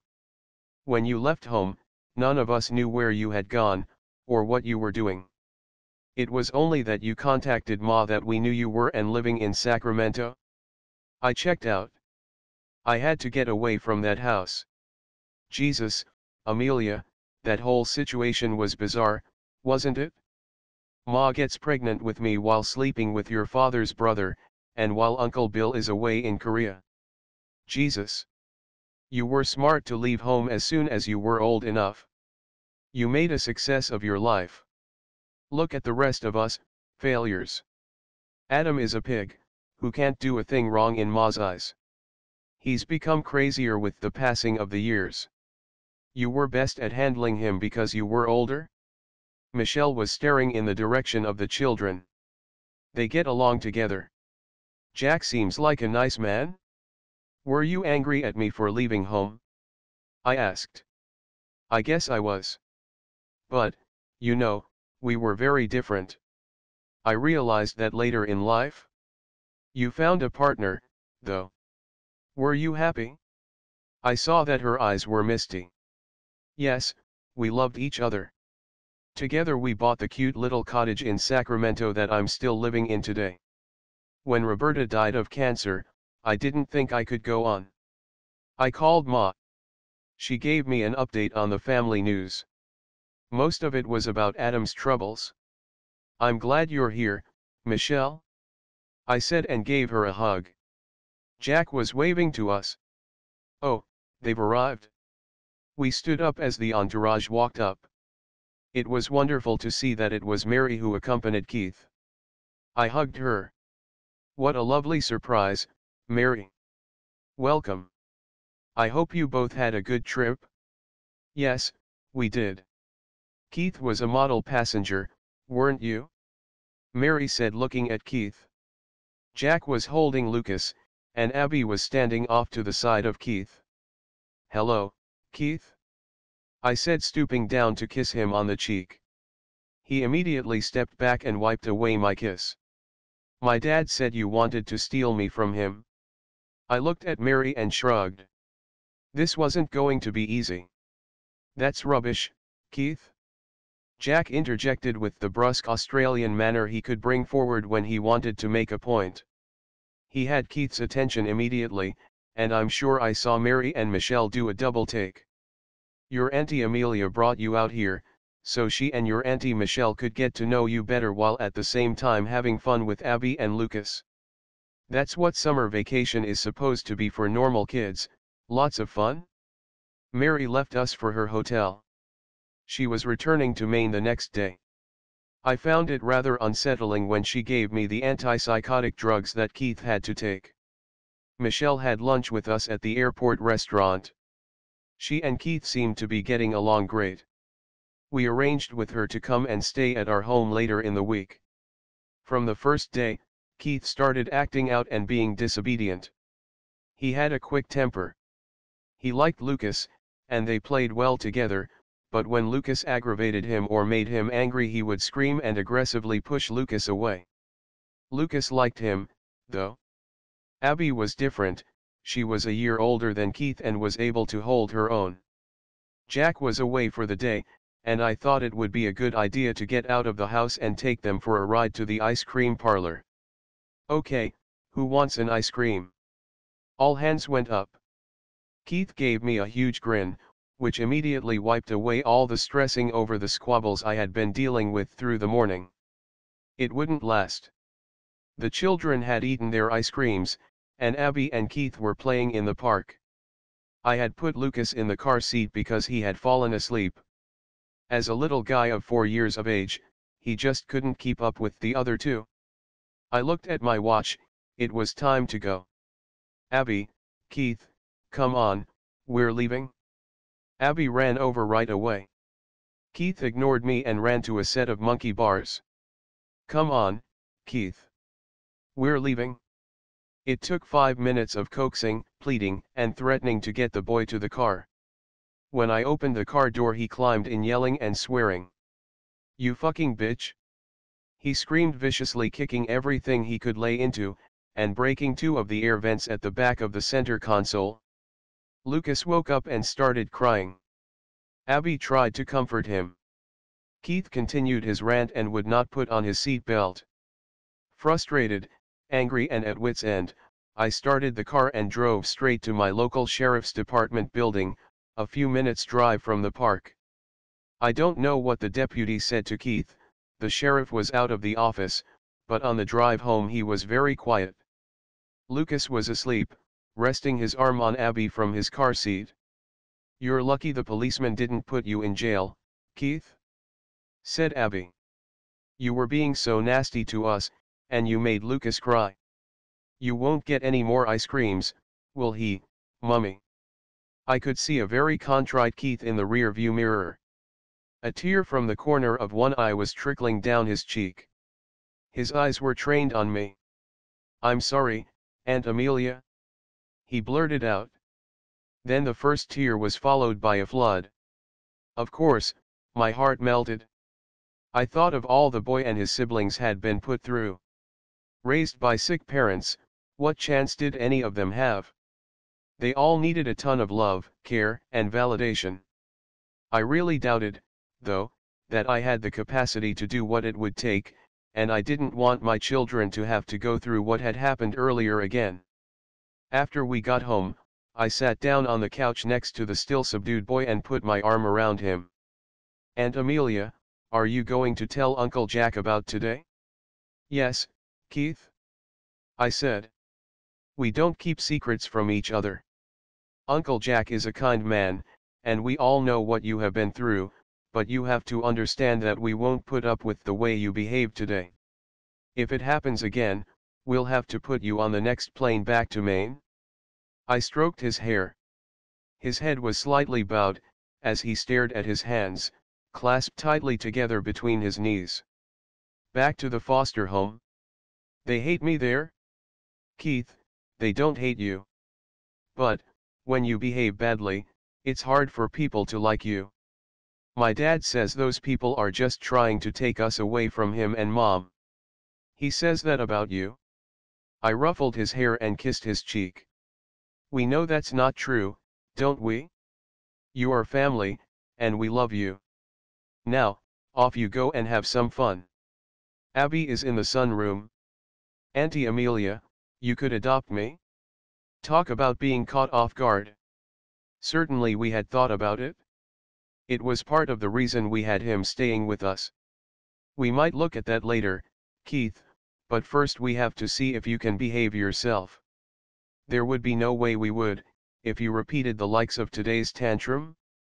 Unfortunately, even after that conversation, every time something didn't go his way Keith went into a fit of rage. I just couldn't have him around the children. He really wanted us to adopt him and kept on asking me. I told him he was always in fights with Abby and bullying Lucas, and I didn't like that. I think he tried to restrain his anger, but he had been damaged so severely that he was pathologically unable to. He needed the expert help I could not give him. We were at the beach a couple of days later. The children had been getting along well, no fights or yelling at each other. Keith approached me. "Auntie Amelia, if you didn't have Abby and Lucas, would you adopt me?" "You bet I would," I said. He gave me a big smile and then scampered back to Abby and Lucas. As I watched him flop next to them at the water's edge, an incredible sadness came over me. I was so sorry for the struggles and disappointments I saw ahead for this boy. "Damn you, Adam. You and Susan have a lot to answer for," I muttered. Michelle arrived for the weekend. It was only the second time she had been with Keith, the short meeting at the airport had been the first. She had never met any of Adam's children before because she and Adam had been estranged for so many years. "Hello, Keith," Michelle said as she grabbed him, lifted him off his feet and whirled him around. Keith was completely taken by surprise, as was I, even more so by his reaction. When Michelle placed him back on his feet, he took a long minute to give her an incredulous stare, and then they both burst out laughing. "You can call me Auntie Cheel, if you like." Wow, I thought, there's a little bit of fairy dust floating around here, fantastic. I could hardly stop from thinking ahead. Maybe. We went bowling. Keith got upset when Abby got a strike and he didn't. He got angry, and I tried to calm him down. "Shut up, you bitch." "Hey, Keith, that's no way to talk to Auntie Amelia," said Michelle. "Shut your mouth." Michelle laughed and grabbed him in a headlock. "Come here, you little monster. You are going to say sorry to Auntie Amelia, or I'm going to drag you into the bathroom and wash your potty mouth out with soap." He struggled and stamped his feet, but she held on. Finally, he gave up. "All right, what have you got to say to Auntie Amelia?" Keith stared at the ground. "Sorry." "Good. Now, what about me?" said Michelle. "Sorry, Auntie Cheel?" "Ah, I thought, there just may be a real chance here." Michelle thought Keith was a great little boy, he can be adorable, but she saw him act out only a couple of times in her short visit. "Are you thinking about adopting him?" she asked me. "No," I said, and went on to explain my fears and the episode involving the sheriff. "Taking him to the sheriff was a little harsh, wasn't it?" Michelle said, obviously disturbed by what I had done. After she left and went back to Sacramento, she called me later in the week and said she had some thoughts about maybe adopting Keith. I was excited because it was a way we could keep Keith in our lives, and I would not have to be responsible for him. "Well, he can be a handful, Michelle, but the way you dealt with him at the bowling alley, it could work out. After losing Roberta, your companion for so many years, he could help you fill that hole." "Well, I would like to see if he can come out and stay with me at Christmas."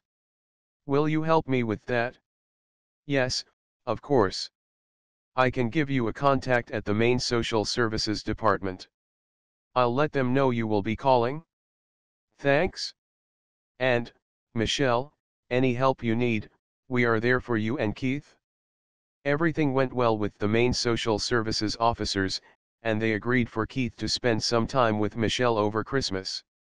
I helped where I could, and despite the expected objections from Adam, Keith came out to stay with my sister for 10 days. They had Christmas Day together, and she lavished him with presents. I had a tough time pinning her down to a day when we could come visit them at her place. She was keeping Keith pretty much to herself, I think, because of the things that happened when he was staying with us, like the fights with Abby and Lucas. Also, I knew she was still concerned about me taking Keith to the sheriff's office, although that was sure going to change later as her best efforts were to leave her bitterly disappointed and financially ruined. Anyway, Keith spent Christmas with her. We set out to visit with them at her place on New Year's Day. It turned out to be a stress-filled day. The weather was terrible. Pouring rain driven by high winds continually lashed the windshield. "Thank God, Jack," a very good driver and race car instructor at the SFBMW Car Club, was at the wheel. We found Michelle's place without much trouble, the wonder of GPS technology relieving us from the headache of straining over a map, arguing about whether to turn left or right, and getting lost and having to backtrack. We arrived mid-afternoon. Despite the gloomy light and the lashing rain, the cottage looked very cute. I was reminded of the cottage in the children's storybook equals Hansel and Gretel. We scurried through the gate opening of the waist-high, white picket fence. It only took a few steps to reach the veranda, which ran 2/3 the length of the front of the cottage. I was carrying Lucas, holding him tight to my chest. Jack was pressing the doorbell button. Nobody came. Knock on it? I yelled through chattering teeth and the noise of the wind. The power might be off. Jack hammered on the door. Seconds later Michelle appeared. "Oh, you poor things," she said, holding the door wide open. Come in, out of the cold, quick. Amelia, you must be freezing." Inside, the house was lit to some extent by candles. There were lots of paintings and photos in frames hanging on the parlor and living room walls, but it was difficult to make out any details in the gloom. "Sorry, but the power went off a couple of hours ago. Luckily, the heater works on gas, so we at least have that." "Yeah, ee. The sudden loud scream almost had me peeing myself. Keith had entered, appearing out of the gloom wearing some kind of medieval costume and wielding a plastic sword. He ignored me and began circling Abby and Lucas, yelling something about coming to his castle where they would be put in the dungeon. Lucas responded with big smiles while Abby was not at all amused. Abby had grown to dislike Keith, and that was another reason we would not adopt him. Jack took us all out for an early dinner at a local restaurant. Afterwards, we went back to Michelle's house for dessert. The power was still out, but with Michelle lighting more candles and the gas fire working, the house was cozy and warm. Keith's behavior for the most part had been good, although Jack had to warn him about being too rough with Lucas. Lucas actually adored Keith, loved playing with him and usually put up with a lot of the rough handling without making a fuss. Keith with his mood swings was highly unpredictable. He could be very loving and then very aggressive in the space of a few minutes. As the night wore on, Keith's mood soured, and he didn't want anything to do with Lucas. He wouldn't let him look at any of his Christmas things, and when Lucas got too close Keith would yell and push him away. Then what happened next really freaked me out. Michelle had 2 cats. She had a scratching pole for them that was anchored into a sturdy, elevated platform and placed on the living room floor. Lucas would climb up onto the stand where he would pretend he was the kitty, and Auntie Cheel would pat him. I didn't want him up there, but he liked it and it was their thing.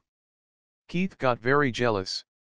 "Just get off from there, Lucas," Keith said in a voice laced full of hate. "I hope you fall off and die." I was appalled, but I didn't want to overreact. "Keith, what did you just say?" I asked in an even tone. "I said I hope Lucas falls off and dies," he repeated. "I really don't think you mean that," I said, but I'd had enough. We had talked about staying the night. The storm was raging and the power lines were down, but I wanted to go. I was really upset. I said to Jack, "Take us home?" It was only for a minute that I left Lucas on the monkey bar structure at the playground while I walked to the car to get water. I thought I heard a thump, but it did not concern me at the time.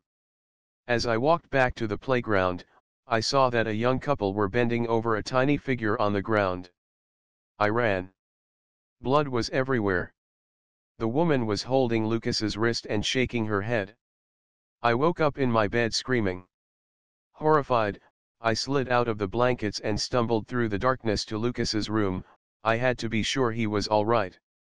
As I hugged Lucas, Jack came rushing into the room. "What the hell's going on?" I couldn't respond. I was crying. "Did you have a nightmare?" I could see he was relieved. "Come on, back to bed. Bring Lucas with you." After Lucas went back to sleep, I told Jack my dream. That rubbish Keith went on with tonight really shook you up, didn't it? It's just kid talk, Amelia.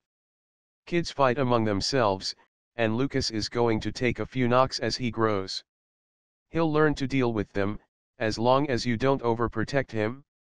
I said nothing. How could he understand? It had taken a miracle for me to have this little boy. No, I couldn't let anything happen to him so long as I was alive to prevent it. It was April when I heard that Michelle had gone out to Maine to visit Keith. She did not tell me, and I was a little annoyed. Social services called, and they informed me that Michelle was seriously thinking about adopting Keith, which is the main reason she went there. A few weeks later, Michelle returned home to California and called me. Yes, I know. Maine social services have been in touch. I said. I was annoyed at first that you didn't tell me. I told you I would help all I could. You're going to need it, Michelle. Keith has serious issues. What he needs is love, and I'm going to give him that. Michelle replied. She really wanted to give it a shot, and I admired her for that. Keith will be good for me, Amelia. And really, where else does he have to go other than back to foster care and more institutions? They do the best they can, but they're not family. I am. I liked that she was so emphatic about claiming her place in the family. It won't be easy, Michelle. You'll still have to work, so you won't be able to stay home. You'll have to make sure he gets to school in the morning, and then after school you'll have to make sure he is kept under supervision until you can pick him up. You're not going to talk me out of it? I'm not trying. I just want you to make sure that you have thought through every aspect of what you're taking on. We'll support you and Keith as best we can, but I can't be available at the drop of a hat. In June, Keith came out to stay. Michelle was excited and, of course, overwhelmed. We went to visit right away. Keith had already started with his problems. He was angry because he couldn't get a particular pair of shoes, he was mad because Michelle wouldn't get cable, he didn't want to get out of bed in the mornings, which was a warning sign that my sister was going to have problems getting to work on time, and the list went on and on. A few days later, Michelle called and asked if we could take Keith for a few days while she squared away a few things. Although Jack was out of state on a company job, I said okay. I was hoping that if Keith got to be with family on a more permanent basis, there would be some improvement in his behavior, so I told her that I would help in any way that I could, but that I would not tolerate any abuse. So, while Michelle got things in order, looked for a job, and figured out where Keith would be going to school, I brought him home. Disaster. We had the same issues come up, which once more culminated in another visit to the sheriff's office. I can't have him in my home or around Abby and Lucas unless Jack is home. But, eventually he acted up even when Jack was around sometimes. I told Michelle. He's scared of Jack, but at the same time he likes him. He just needs to be told equals no once in a while. He's used to getting whatever he wants, that's the problem. She said. I don't know how she came to that conclusion, but I let it go. Well, he needs to get into a counseling program, and we are prepared to pay for that. I said we went to visit quite a few times. Michelle was having difficulty finding a job and was beginning to get really concerned. Keith's abusive behaviors were worsening to the point that he was throwing things at Michelle, swearing and calling her horrible names. Everything came to a head when he hit our niece, who was staying with Michelle to help out. He hit with his Game Boy, causing serious bruising to her arm. It was obvious that Keith would not be able to stay. Michelle had always been completely independent and never had a problem finding a job, but Keith was a brick wall for her at every turn. On his last night with Michelle we went to Chuck E. Cheese and it was very sad. Keith wasn't certain exactly what was happening, and at that point Michelle really wanted him back, but she had no money, needed a job and her world had fallen apart. Keith spent a few days with us, and it was a very stressful time dealing with the same old behaviors. After a few days Mary came to get him. Despite all the turmoil, it was difficult to see him leave. Keith went back to Maine. Michelle has not seen him since, or talked to him. She left her home with her cats in the house and everything else she owned. She had a complete breakdown, and her world just slipped out from under her feet. I tried keeping in touch with her, but she wouldn't answer any of her emails or phone calls. I tried driving there to see how we could help, but she had disappeared without trace. Months later I was at the dinner table with the family when the phone rang. Yes? I listened to the voice on the other end of the line, nodded a few times and then hung up. What was that all about? Asked Jack. Has Michelle shown up? No, it was a real estate agent. The house is in foreclosure or something. He asked if you could go through Michelle's stuff and get the house ready. It seems there's no forwarding address for her. From August to October of 2007, I went with my children a couple of times a week and cleared out her things. I kept what I thought she might want someday and sold the rest in a few estate sales to try and get some money for her. It was not very successful. Today, her house is gone. I don't know what her situation is, as we have not spoken. The point to telling this sad story is that here was another life ruined in the aftermath of Adam's dysfunctional behaviors and its effects. Not only have 7 children's lives been seriously affected, but my sister's lives, my ma's life and, of course, the lives of my family have all taken a beating. And yet, more to come, and perhaps it would be the most painful and heartbreaking episode of all. I was home in California, back from a 6-week summer in Massachusetts with Abby and Lucas. Ma's health had been worsening, so I had spent most of my time visiting her each day and tending to her needs. It was late afternoon on October 2, 2008 when the call came. Michelle had moved back home to help take care of Ma. It was time for my sister to move on with her life, and they could help each other. It was a huge relief to me, actually. Amelia, it's me, Michelle? My heart started thumping right away. Michelle calling me could not be good news. Ma has taken a turn for the worse. The doctors don't think she'll make it through the night? I burst into tears. Oh, my God, Michelle, she can't be dying. It is only a few weeks ago that I left her? I was shaking and sobbing uncontrollably. The doctors said there is no more they can do. But, they can keep her alive, at least until I get there. I'll get on a plane tomorrow? My mind was racing. I need to call Jack and have him get me on a plane. I'll be back to you as soon as I've spoken to him. Jack was in Connecticut, but I was able to get a hold of him right away. He got us on a plane from San Francisco that left early in the morning, which would get us to Boston around midday. I called Michelle off and on through the night. I was able to talk to Ma's doctor who said her lungs were failing, and I better get there sooner rather than later. Doctor, can you keep her alive until I get there? Well, your mother signed a do not resuscitate order? Doctor? I pleaded, under the circumstances, can you ignore that order until I get there? I'll do my best, Mrs. Bradford. Later that night, I was able to talk to Ma. Her voice was frail, and I could hardly hear her. I started crying hysterically and shouting into the phone. Ma, don't die. Don't do this, have a will to live, please. You have so much to live for. I love you. We all love you. Amelia, you are a good daughter. I'm so sorry, but the truth is I have not wanted to live for a long time. Her voice was little more than a gravelly whisper. I was shocked to hear her say that. What about her grandchildren and what? My mind went blank. Then it struck me.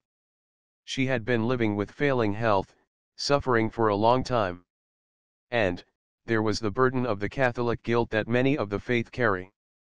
Even those of us who have forsaken the church are unable to completely shake the impositions of original sin and unworthiness loaded on us by the determinations of the church's Augustines.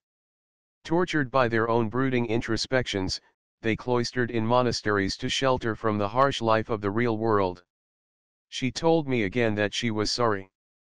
"Please wait until I get there, Ma," I cried. "I want to hold you, and kiss you one more time. Please wait for me and Abby and Lucas." "I'm sorry, Amelia, I'm sorry for not being a better mother.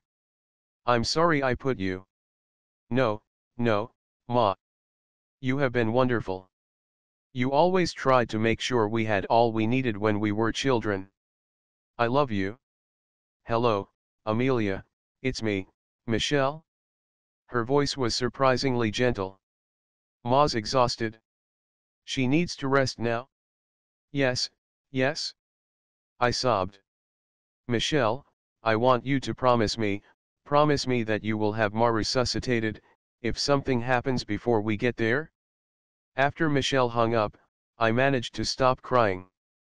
I was angry for leaving Ma at the end of the summer. She didn't want me to go, but I had to get Abby back home and settled into school. Ma didn't like the idea of Abby going to public school at all. "You won't have the freedom to move around anytime you feel like it, Amelia. Abby will have to show up for school every day," she said. "I know what you mean, Ma, but don't worry for a minute. When I need to be here for you, Abby will have to stay with one of our friends." We arrived in Massachusetts on October 3rd and went directly to the hospital. I was so relieved to see Ma again. She was doing a little better, surprising her doctor. For the next 7 days we went to visit her every day. I rubbed her back, brushed her hair, and all of us took turns feeding her. She loved ice cream and custard. Abby and Lucas were great with her.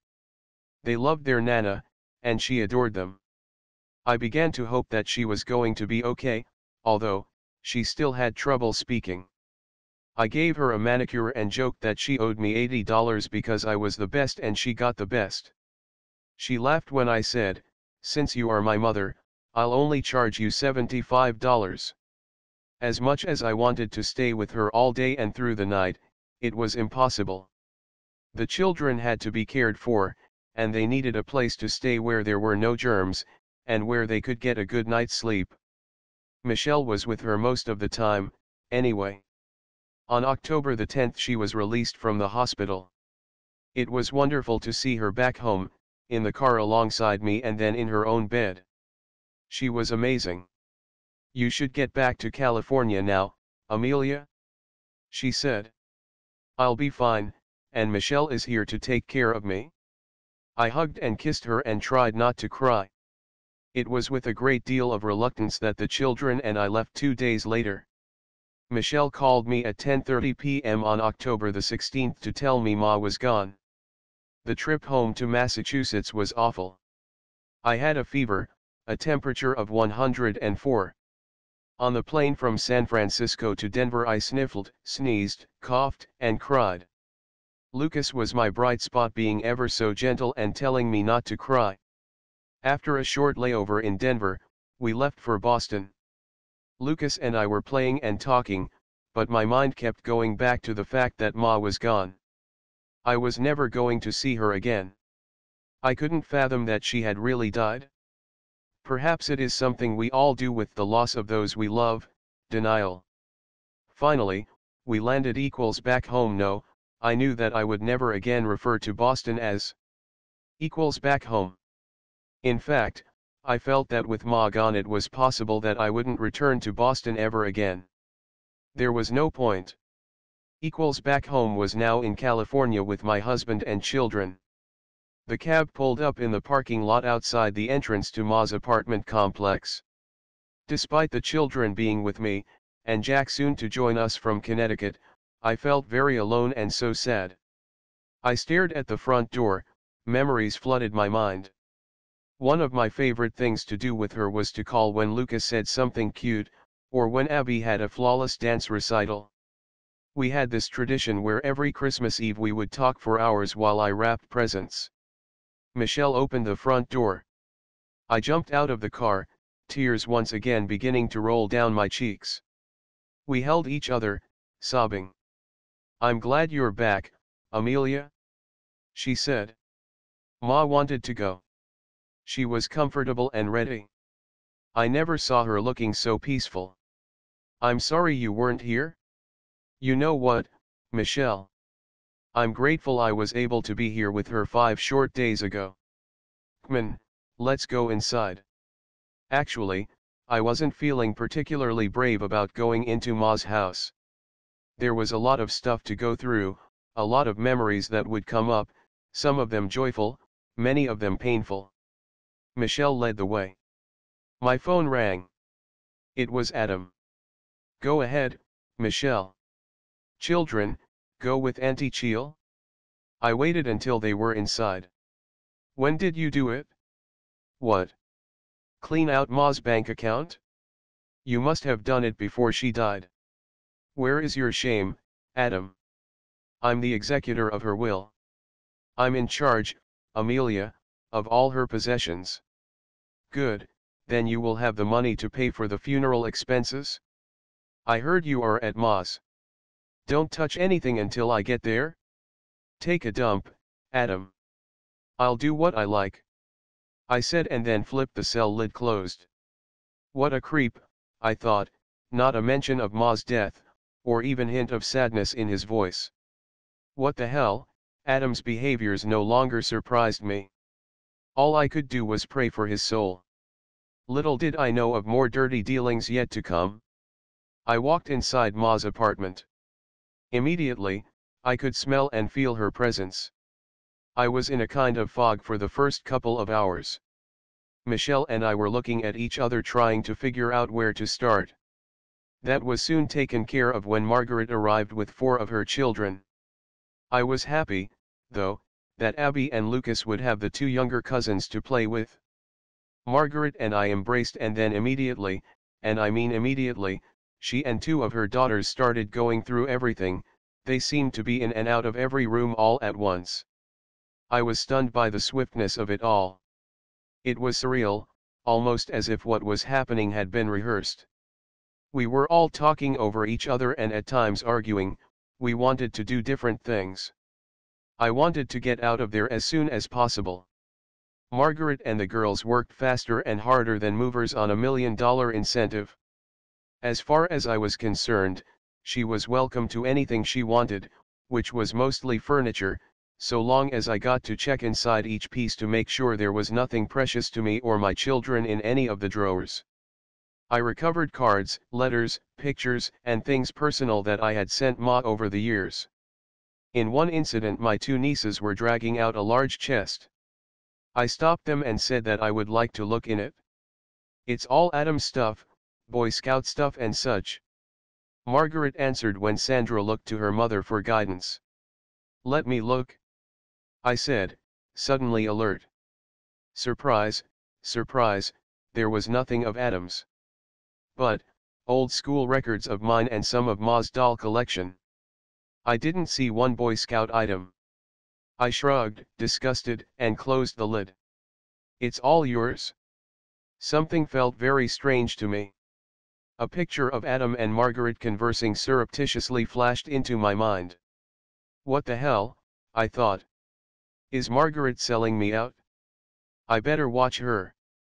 Actually, I was angry that both my oldest nieces were even there. One of them lived 45 minutes from Ma, and Sally was only a 2-hour drive away. Neither of them had ever taken the time to visit Ma when she was alive. Sally had an absolutely adorable 2-year-old boy that Ma, who loved children, was very disappointed about having never met. Yet, it was hardly a day after Ma's passing that they were at her apartment ransacking her possessions. I'm reminded of the breaking news stories on television of disasters where looters arrive quickly on the scene to pick through the victim's possessions before their blood has hardly had time to cool. With family members behaving with what seemed to me a similar mindset, the disappointment and heartache over Ma's death was even more pronounced. I checked everything they took out after that. Another trunk was full of knitted and crocheted items. Ma's work was extraordinary. I had told her many times that she could make a good living doing it professionally. I closed the trunk and let it pass. What was the point of creating a fuss when these people were so desperate to take everything? Anyway, I was thrilled that my children and I had at least a dozen Afghans, blankets, and dolls at home in California, which Ma made especially for us. After a lot of stress and squabbling, we finally called it a day. Abby, Lucas, and I prepared to leave after Margaret, a little after midnight. As Michelle walked with us to the car, my phone went off again. Being so late, I thought it was probably Jack, but the voice on the other end was not that of my husband. "Hello, Mrs. Bradford?" "Yes.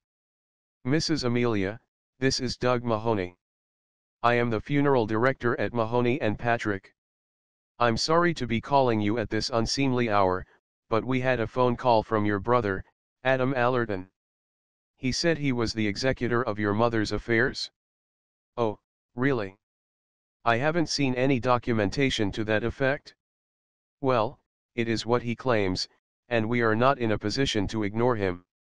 I have to tell you that he was infuriated that your mother's body was removed from the hospital and already embalmed, without instructions from him. I'm calling you because I have a note in our files that you were paying the funeral costs?" "Yes."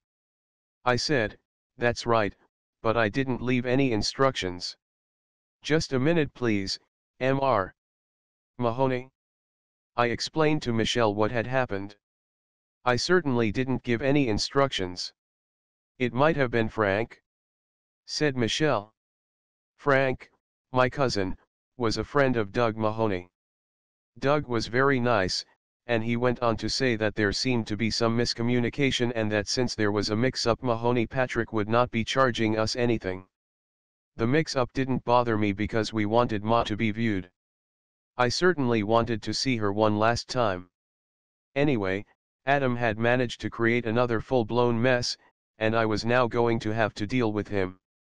It would be nasty, I knew that. I arranged with Doug that Michelle and I would meet with him in the morning. The children and I left Michelle and went to spend the night at Billy's house. I got very little sleep. I missed Ma, and here I was putting up with Adam's crap again when this terribly sad time ought to have been an occasion for bringing us all together. I was also concerned about how Abby and Lucas would react at seeing their Nana dead. The next day was Sunday, and the early morning meeting with Doug did not accomplish much. He explained that his hands were tied because of Adam's claim that he was the executor, and the fact that none of us had seen any supporting documentation made no difference. "I can't tell you much at this stage," Doug said. "Your brother has instructed me that he would be arriving either tomorrow or Tuesday, and he would make the final arrangements then?" That was Adam being as controlling as he could, keeping everyone waiting until the last minute. It was very chaotic and upsetting. I couldn't tell anyone anything, I had no information. We were captive to my brother's whims. We went back to Ma's apartment. Margaret was there waiting with her two younger girls, which I was happy about for Abby and Lucas's sake. I had a phone call from one of Mahoney Patrick's funeral directors saying that Adam had called and told them he would be arriving at their parlor at 3 in the afternoon. My heart started beating a little faster with anxiety at the thought of seeing him again. But, I had no idea of how much crap was coming my way. "I will bring my two sisters with me," I told him. "Respectfully, Amelia," the assistant said, "Mr. Allerton has requested he meet with us on his own?" "He did he? Then you can tell Mr. Allerton that he will be responsible for the payment of any of your company's charges?" Then I remembered there would be no cost anyway. "The bastard!" I shouted. "How dare he?" I was stunned and pissed at the same time. Margaret seemed unfazed.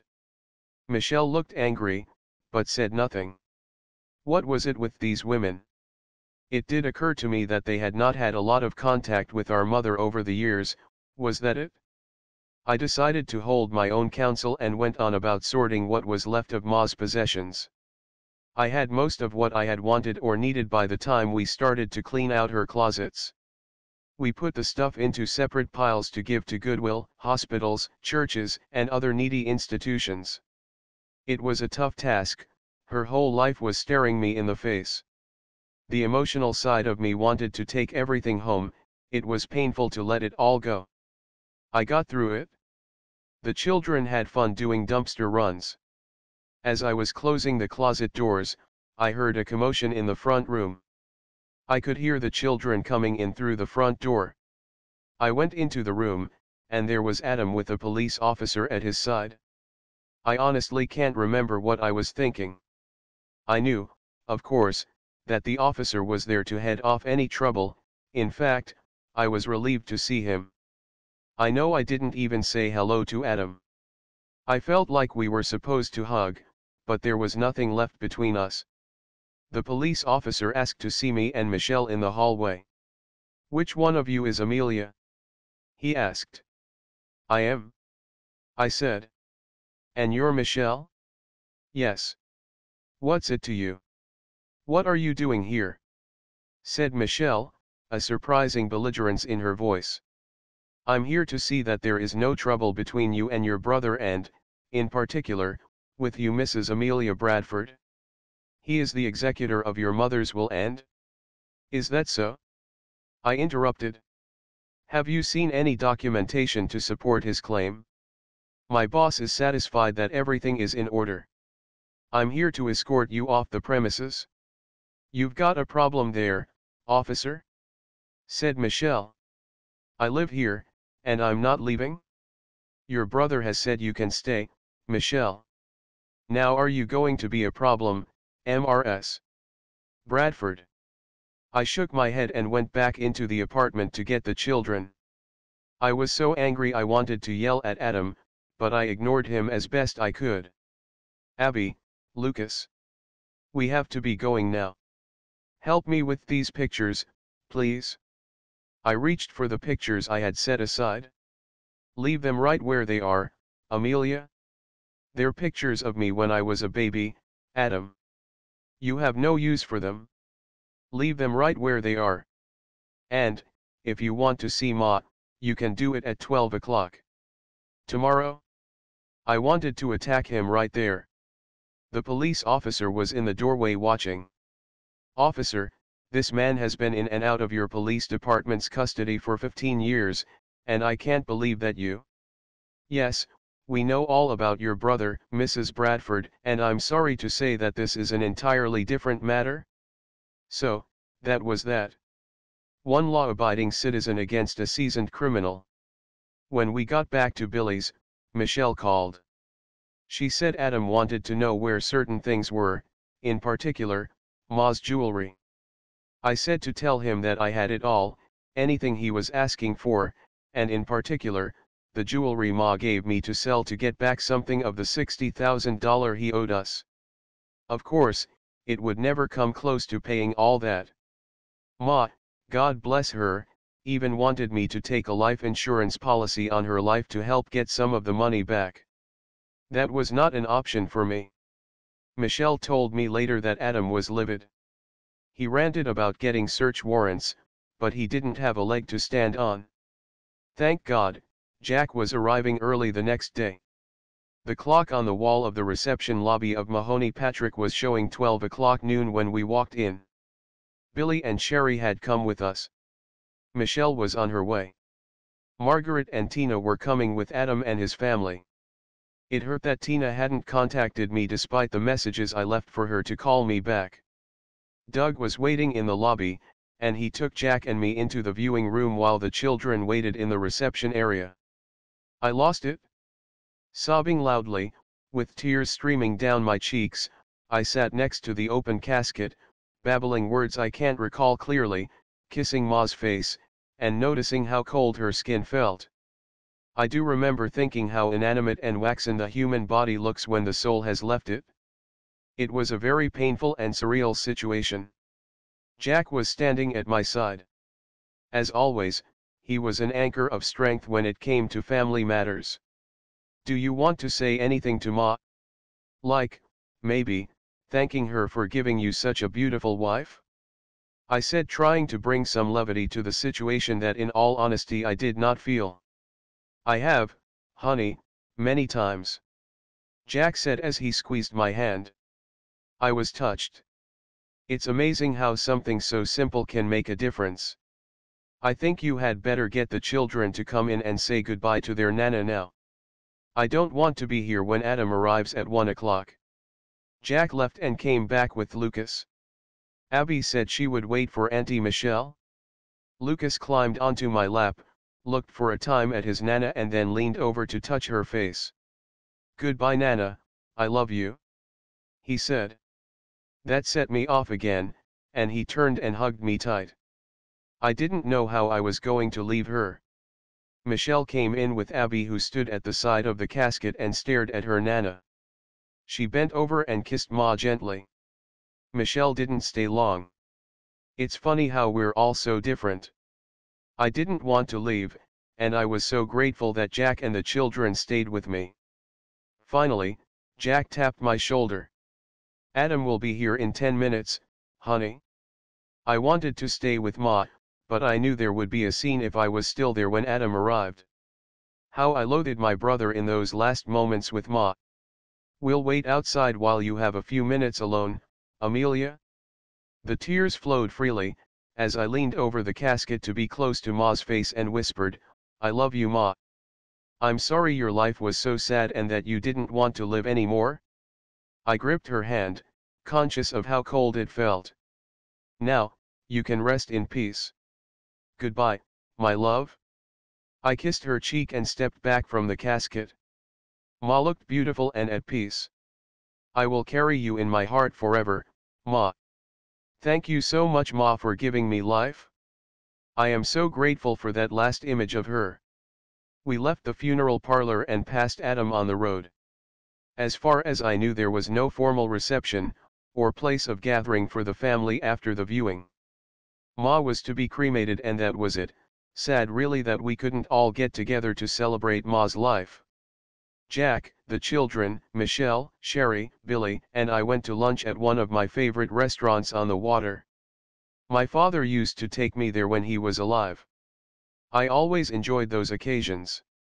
Today was different, but we made the best of it and shared stories of our experiences with Ma, doing the best we could to remember the good times. After lunch, we went back to Billy's place. I tried to ignore the anger I was feeling that we were not all together as a family, but as the afternoon wore on it got the better of me. "Jack, I'm going over to Ma's apartment." "How dare Adam order me to stay away?" "Fuck him. I want my pictures, and I'm going over there to get them." "Are you coming?" Jack, the children, and I went over. Michelle and Billy stayed back at the house. What a surprise I got when we arrived. 2 of my nephews were outside, and I gave them a hug before ringing the doorbell. We went inside while Abby and Lucas stayed outside with their cousins. It seemed everyone from the family was there, except for us. It hurt to see Tina and the twins, Linda and Casey, and that she had not bothered to call me. I looked around the room and saw Susan. Adam, the great executor, was doling out items that he determined certain people should have. "I'm here for my pictures, Adam," I said. He looked at me with disdain. After all the help we had given him, it was unbelievable. "The pictures," Jack interjected, his voice cold. "And, please, don't screw around." Adam did not miss the tone in Jack's voice, and he passed over the pictures Jack without uttering a word. "One more thing, from this moment forward you are persona non grata. You will not call my wife, my children, or me. And, that includes you, Susan. As far as I am concerned you do not exist. I'll be waiting outside, Amelia." I gave Margaret a hug as I turned to leave with the children. I found out later that she had been talking with Adam all the time, keeping him informed about where I was and what I was doing. It wasn't supposed to be like this, was it? Ma had died and everyone was supposed to get along, hugging and being supportive. I guess not in my family. In fact, Everyone seemed to be smiling a lot. Jesus. Jack left that evening to go back to Connecticut. I spoke with Tina on the phone and found out that the family had all gone out to dinner the night before. Well, the message was unmistakable, we clearly were not welcome. I guess Adam had made it pretty clear to the rest of the family what a bitch I was. On Wednesday there were errands to do, clothes and Ma's things to be packed, enough to do and keep me busy until we were to leave for California on the Saturday morning. Michelle and I spent quality time together, and that helped me a lot. When we left on Saturday, I knew that I would not be returning to Boston. Epilogue. It has been 2 years since Ma passed. Writing this book has had a tremendous cathartic effect on my life. I have been doing a lot of letting go. I still miss Ma, and I know the pain of her loss will be with me for the rest of my life. While Adam is no longer in my life, I find that I have been able to let go of the much of anger I had in my heart. I am able to see my part in my behaviors. Enabling him, trying to fix him instead of saying no to his appeals for cash, a real, no? In the beginning might well have forced him to make some changes that would have made a difference in all our lives. I find that I am feeling wonderfully free of the guilt and disappointments I put on myself over the years. I am responsible for my part. Jack and the children seem happier. Michelle is staying with us and working at getting her life back together. I don't have much contact with the rest of the family, but that is okay. I love them all. If I was asked by anyone who reads this book and has been struggling with family experiences like mine, what should I do? I would tell them. Do not be an enabler, you are not your brother's keeper, and write a book for you that is your story. There is a power for good in telling your story. Amelia Bradford, not her real name, lives on the Northern California coast with her husband and 2 children. She enjoys fitness, tennis, and travel. She is currently at work on her next book.